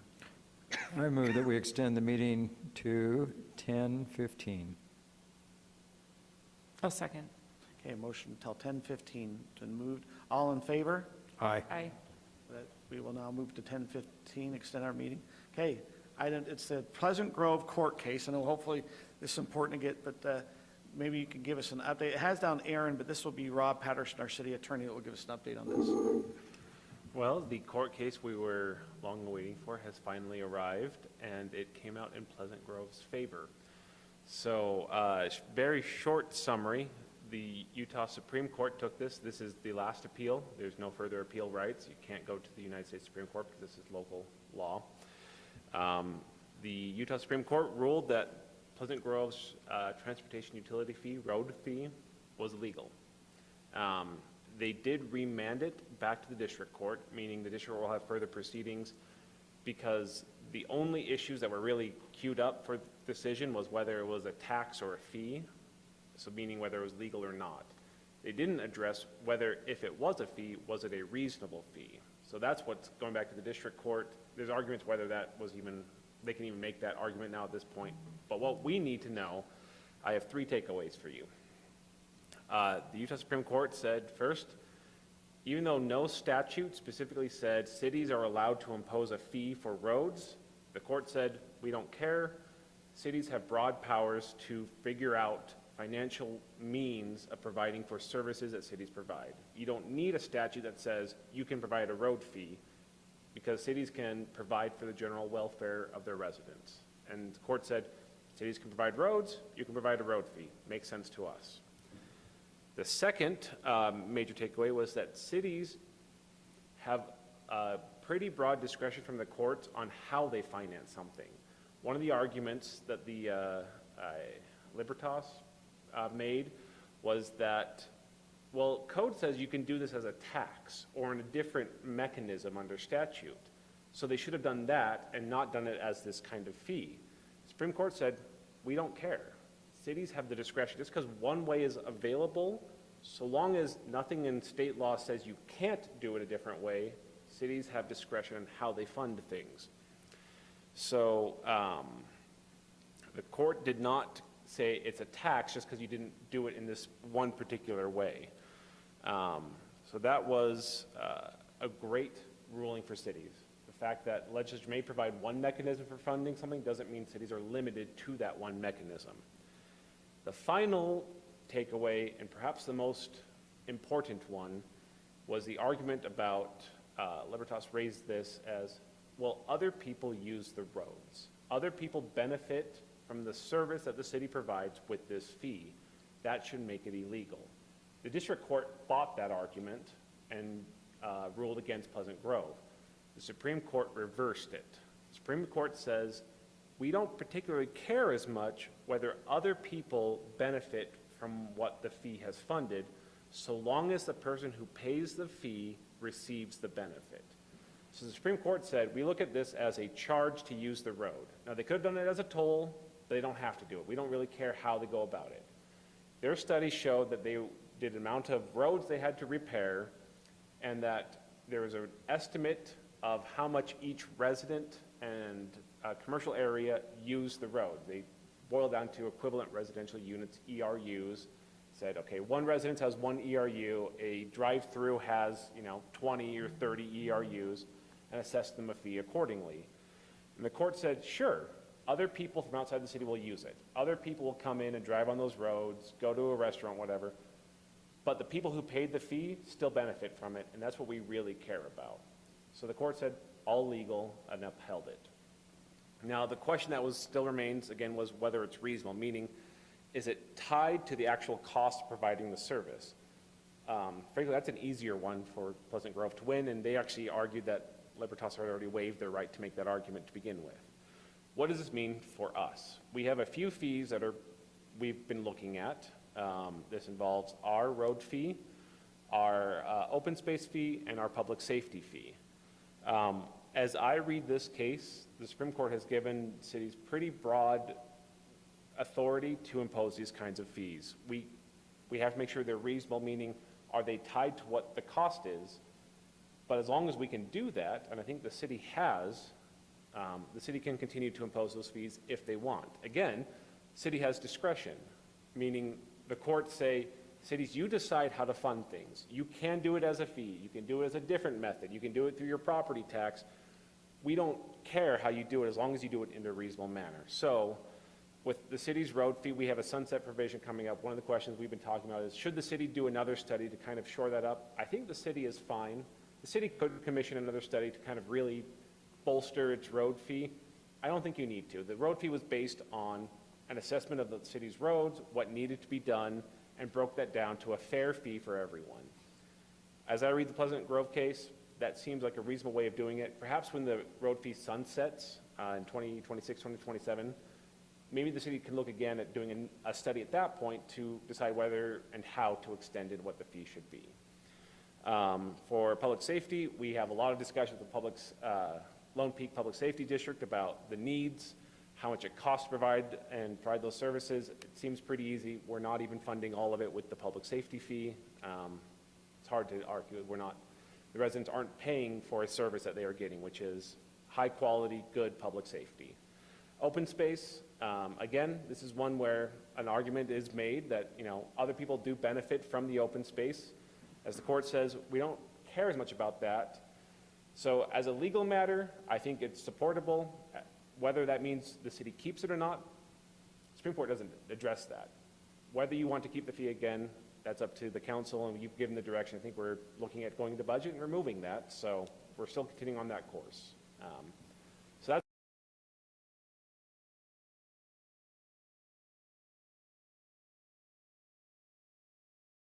And I realized at that time why I chose medicine over law. Because by the time I got through that, I thought, I really don't understand this, except that, okay, thank you. You're welcome. So to tie up what Rob said, the budget that is going to be coming to you on March 30th as budget work session on a Thursday, just remember, as a reminder, will include the open space fee being removed, the public safety fee staying status quo, and the road fee staying status quo. So at one point, we had talked about rolling them into a tax, and so at this point, we are not planning on doing that unless we hear otherwise from you. Okay, I agree with that. Council, you're okay that we move forward with the fee as we currently have going on in the city, that we're not budgeting, like what Aaron was just mentioning, that we're moving forward as a fee? Okay. Yeah. Brittany and Sarah, are you there? I guess they're just online watching. They can't. They are just texting me. If they have any comments, they're welcome to, on that. We're just planning to move forward with that, so. On the next item, we have, go ahead. Open space update. This is really Kelly and Brittany, but I'll pinch hit and do my best. So Highland Hollows is the area that we are in currently, right, that we had been working through the encroachments there. There are 2 homes we have yet to visit on site, mainly because of the weather. Like, you just can't see under the snow. And so we keep trying to schedule things, and then we keep being blessed with more snow. So 2 left there, and then we plan to hit the remainder of Highland Hollows. That was just the area relative to the conservation easement, but there's others in Highland Hollows we will hit. The other 2 that Brittany and Councilmember Bills and Kelly recommended that that we hit next would be Canterbury North. There's about 20 encroachments in there, and they're pretty minor in nature. We felt like it would be similar to Highland Hollows. And then after that, there are 5 subdivisions that have a couple of encroachments in there that are, again, minor in nature, that we felt would be easier to hit, again, lessons learned before we maybe moved on some of the more difficult subdivisions. We would like to hit this hard in the spring as soon as we can, but again, as per council direction, we'll bring you, before we go knock on those residents' doors, send them letters, we'll come to you with the map, kind of talk through our approach with you before it hits there. So that's where we're at from an encroachment standpoint and addressing that. Questions on that? I think I just have a question on, I know there's a couple on Wimbledon that they wanted to revisit. Are we going to? Yes. So switching to Wimbledon, we have hired a surveyor, and they are working on identifying city utilities and updating that map to see, and then we'll bring that to council and say, do you want to sell any extra property more than you have already said? Okay. I think the reason in Wimbledon, there had been a request, I think, from 2 property owners.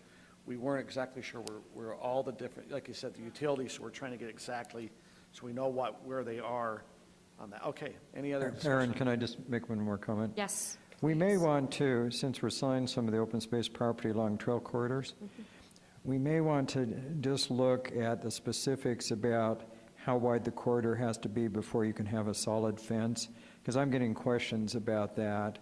I mean, do they have to go to 40 feet across? I mean, that's quite a wide thing, or can you do it at 20, 30 feet? We ought to just kind of look at that, because I have questions from people saying, can we put a solid fence up because it's 30 feet? Or do we have to have the 2-foot open because at one time we talked about 20 feet needing the open area, and then it was 30, and then it was 40 in the ordinance. We may want to just look at that because we're getting a lot of questions that way. I'll have Kelly bring that back to you as a report and get your recommendations on any adjustments you would like to see made. That's all for me, Mayor. Okay, thank you. Next item is Alpine Food Storage update.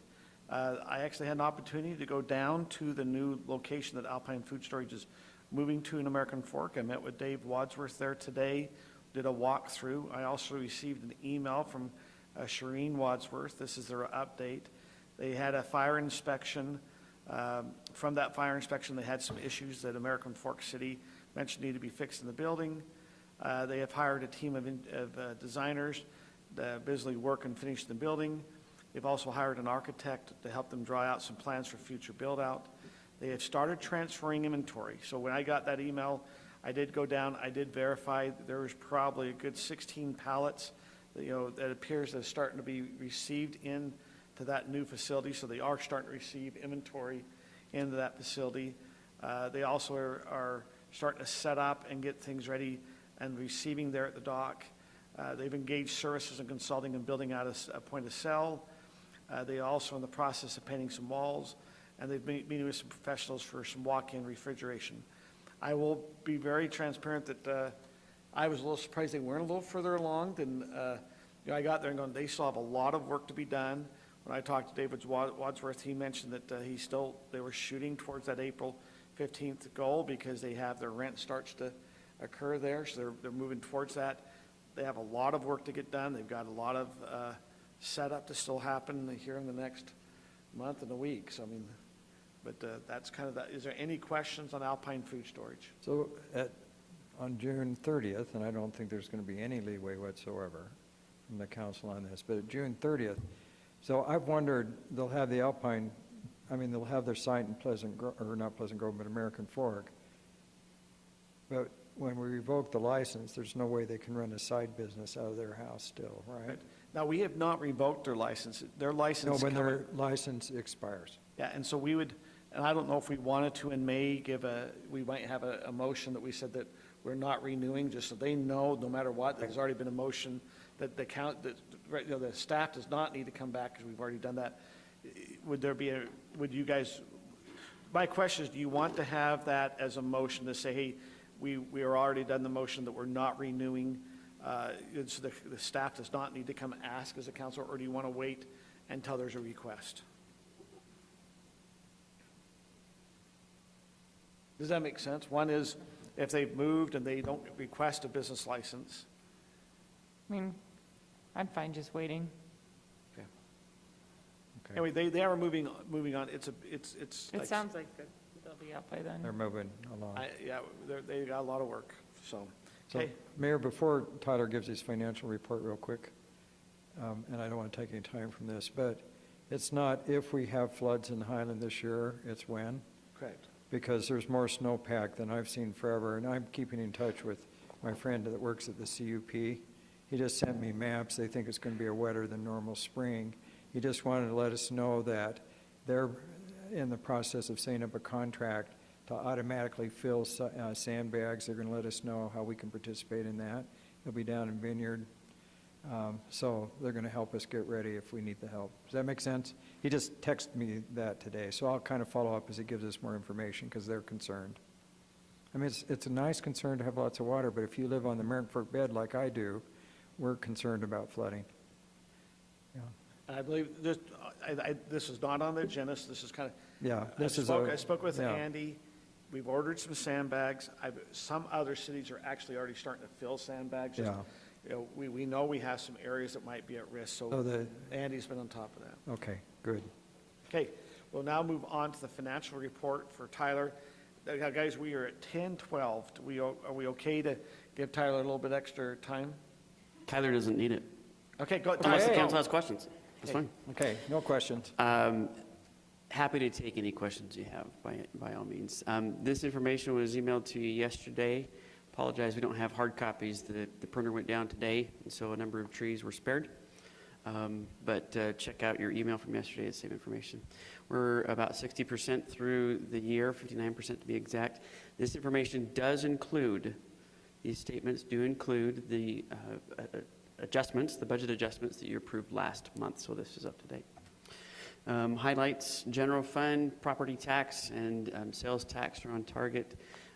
We've received the bulk of our property tax that we'll receive for the year. There's about $100,000 that'll trickle in through the remainder of the year, but Also talk about a few details on sales tax here in a couple of slides. Licenses and permits still are trending a little higher due to building permits, as we've seen throughout the year. Continuing to monitor that. The intergovernmental revenue looks fairly significant. That includes ARPA. That's the big anomaly looking year to year. Open space sales are going gangbuster. We had budgeted 10,000. We're 146 so far. So things are good there. Library has received the majority of the revenue it will see for the year through property tax.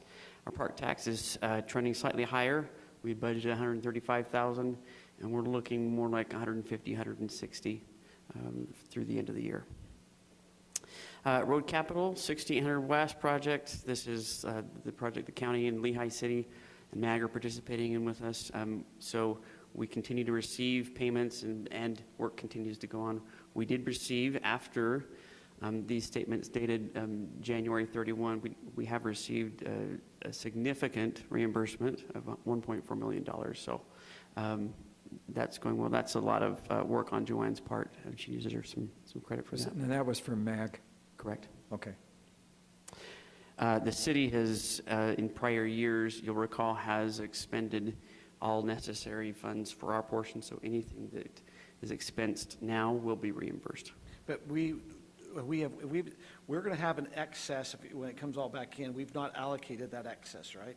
No, we allocated it to Mountain Ridge Park. Okay, that's what I thought. So the money coming back from this project is Correct. Mountain Ridge. Okay, just so we're all aware. Impact fees, a little shift in development activity as far as the type of properties based on what we had anticipated, so we're monitoring that. Sales tax, we had budgeted $3.6 million for the year. January, about 360 came in. That represents sales that occurred in, generally speaking, November, 2 months prior. So year to date, through the end of January, we're looking at $1.6 million. That compares to last year, about 1.4, so a 12.5% increase through those first 5 years that count towards this fiscal year. Rolling 12 months at 3.8. We'll continue to monitor that as the remainder of the fiscal year rolls out. So with that, happy to take any questions. We always like it when you find more money. You betcha. Seeing no more questions, we will take if there's nothing else that needs to be discussed, just let's go through future meetings real fast. Next Tuesday, March 14th, we have a city council work session, 7 p.m. We will be going through the survey that we had go out on the fiber internet. So that will be next Tuesday at 7 p.m. Lone Peak Public Safety has their meeting. Instead of being tomorrow morning, has been moved to 7:30 a.m. next Wednesday on the 15th. We have our city council meeting on the 21st. We have, as Aaron had mentioned, on March 30th, which is a Thursday night, we have a city council work session to go over the budget at 6 p.m. Just if you'll make sure you have those dates in your calendar. And I think we're now ready for a motion to... So moved. That we adjourn. That we adjourn. Do we have a Aye, second? second. Second. All in favor? Aye. Aye. That was a motion by Scott, second by Kim. We are now adjourned. Thank you.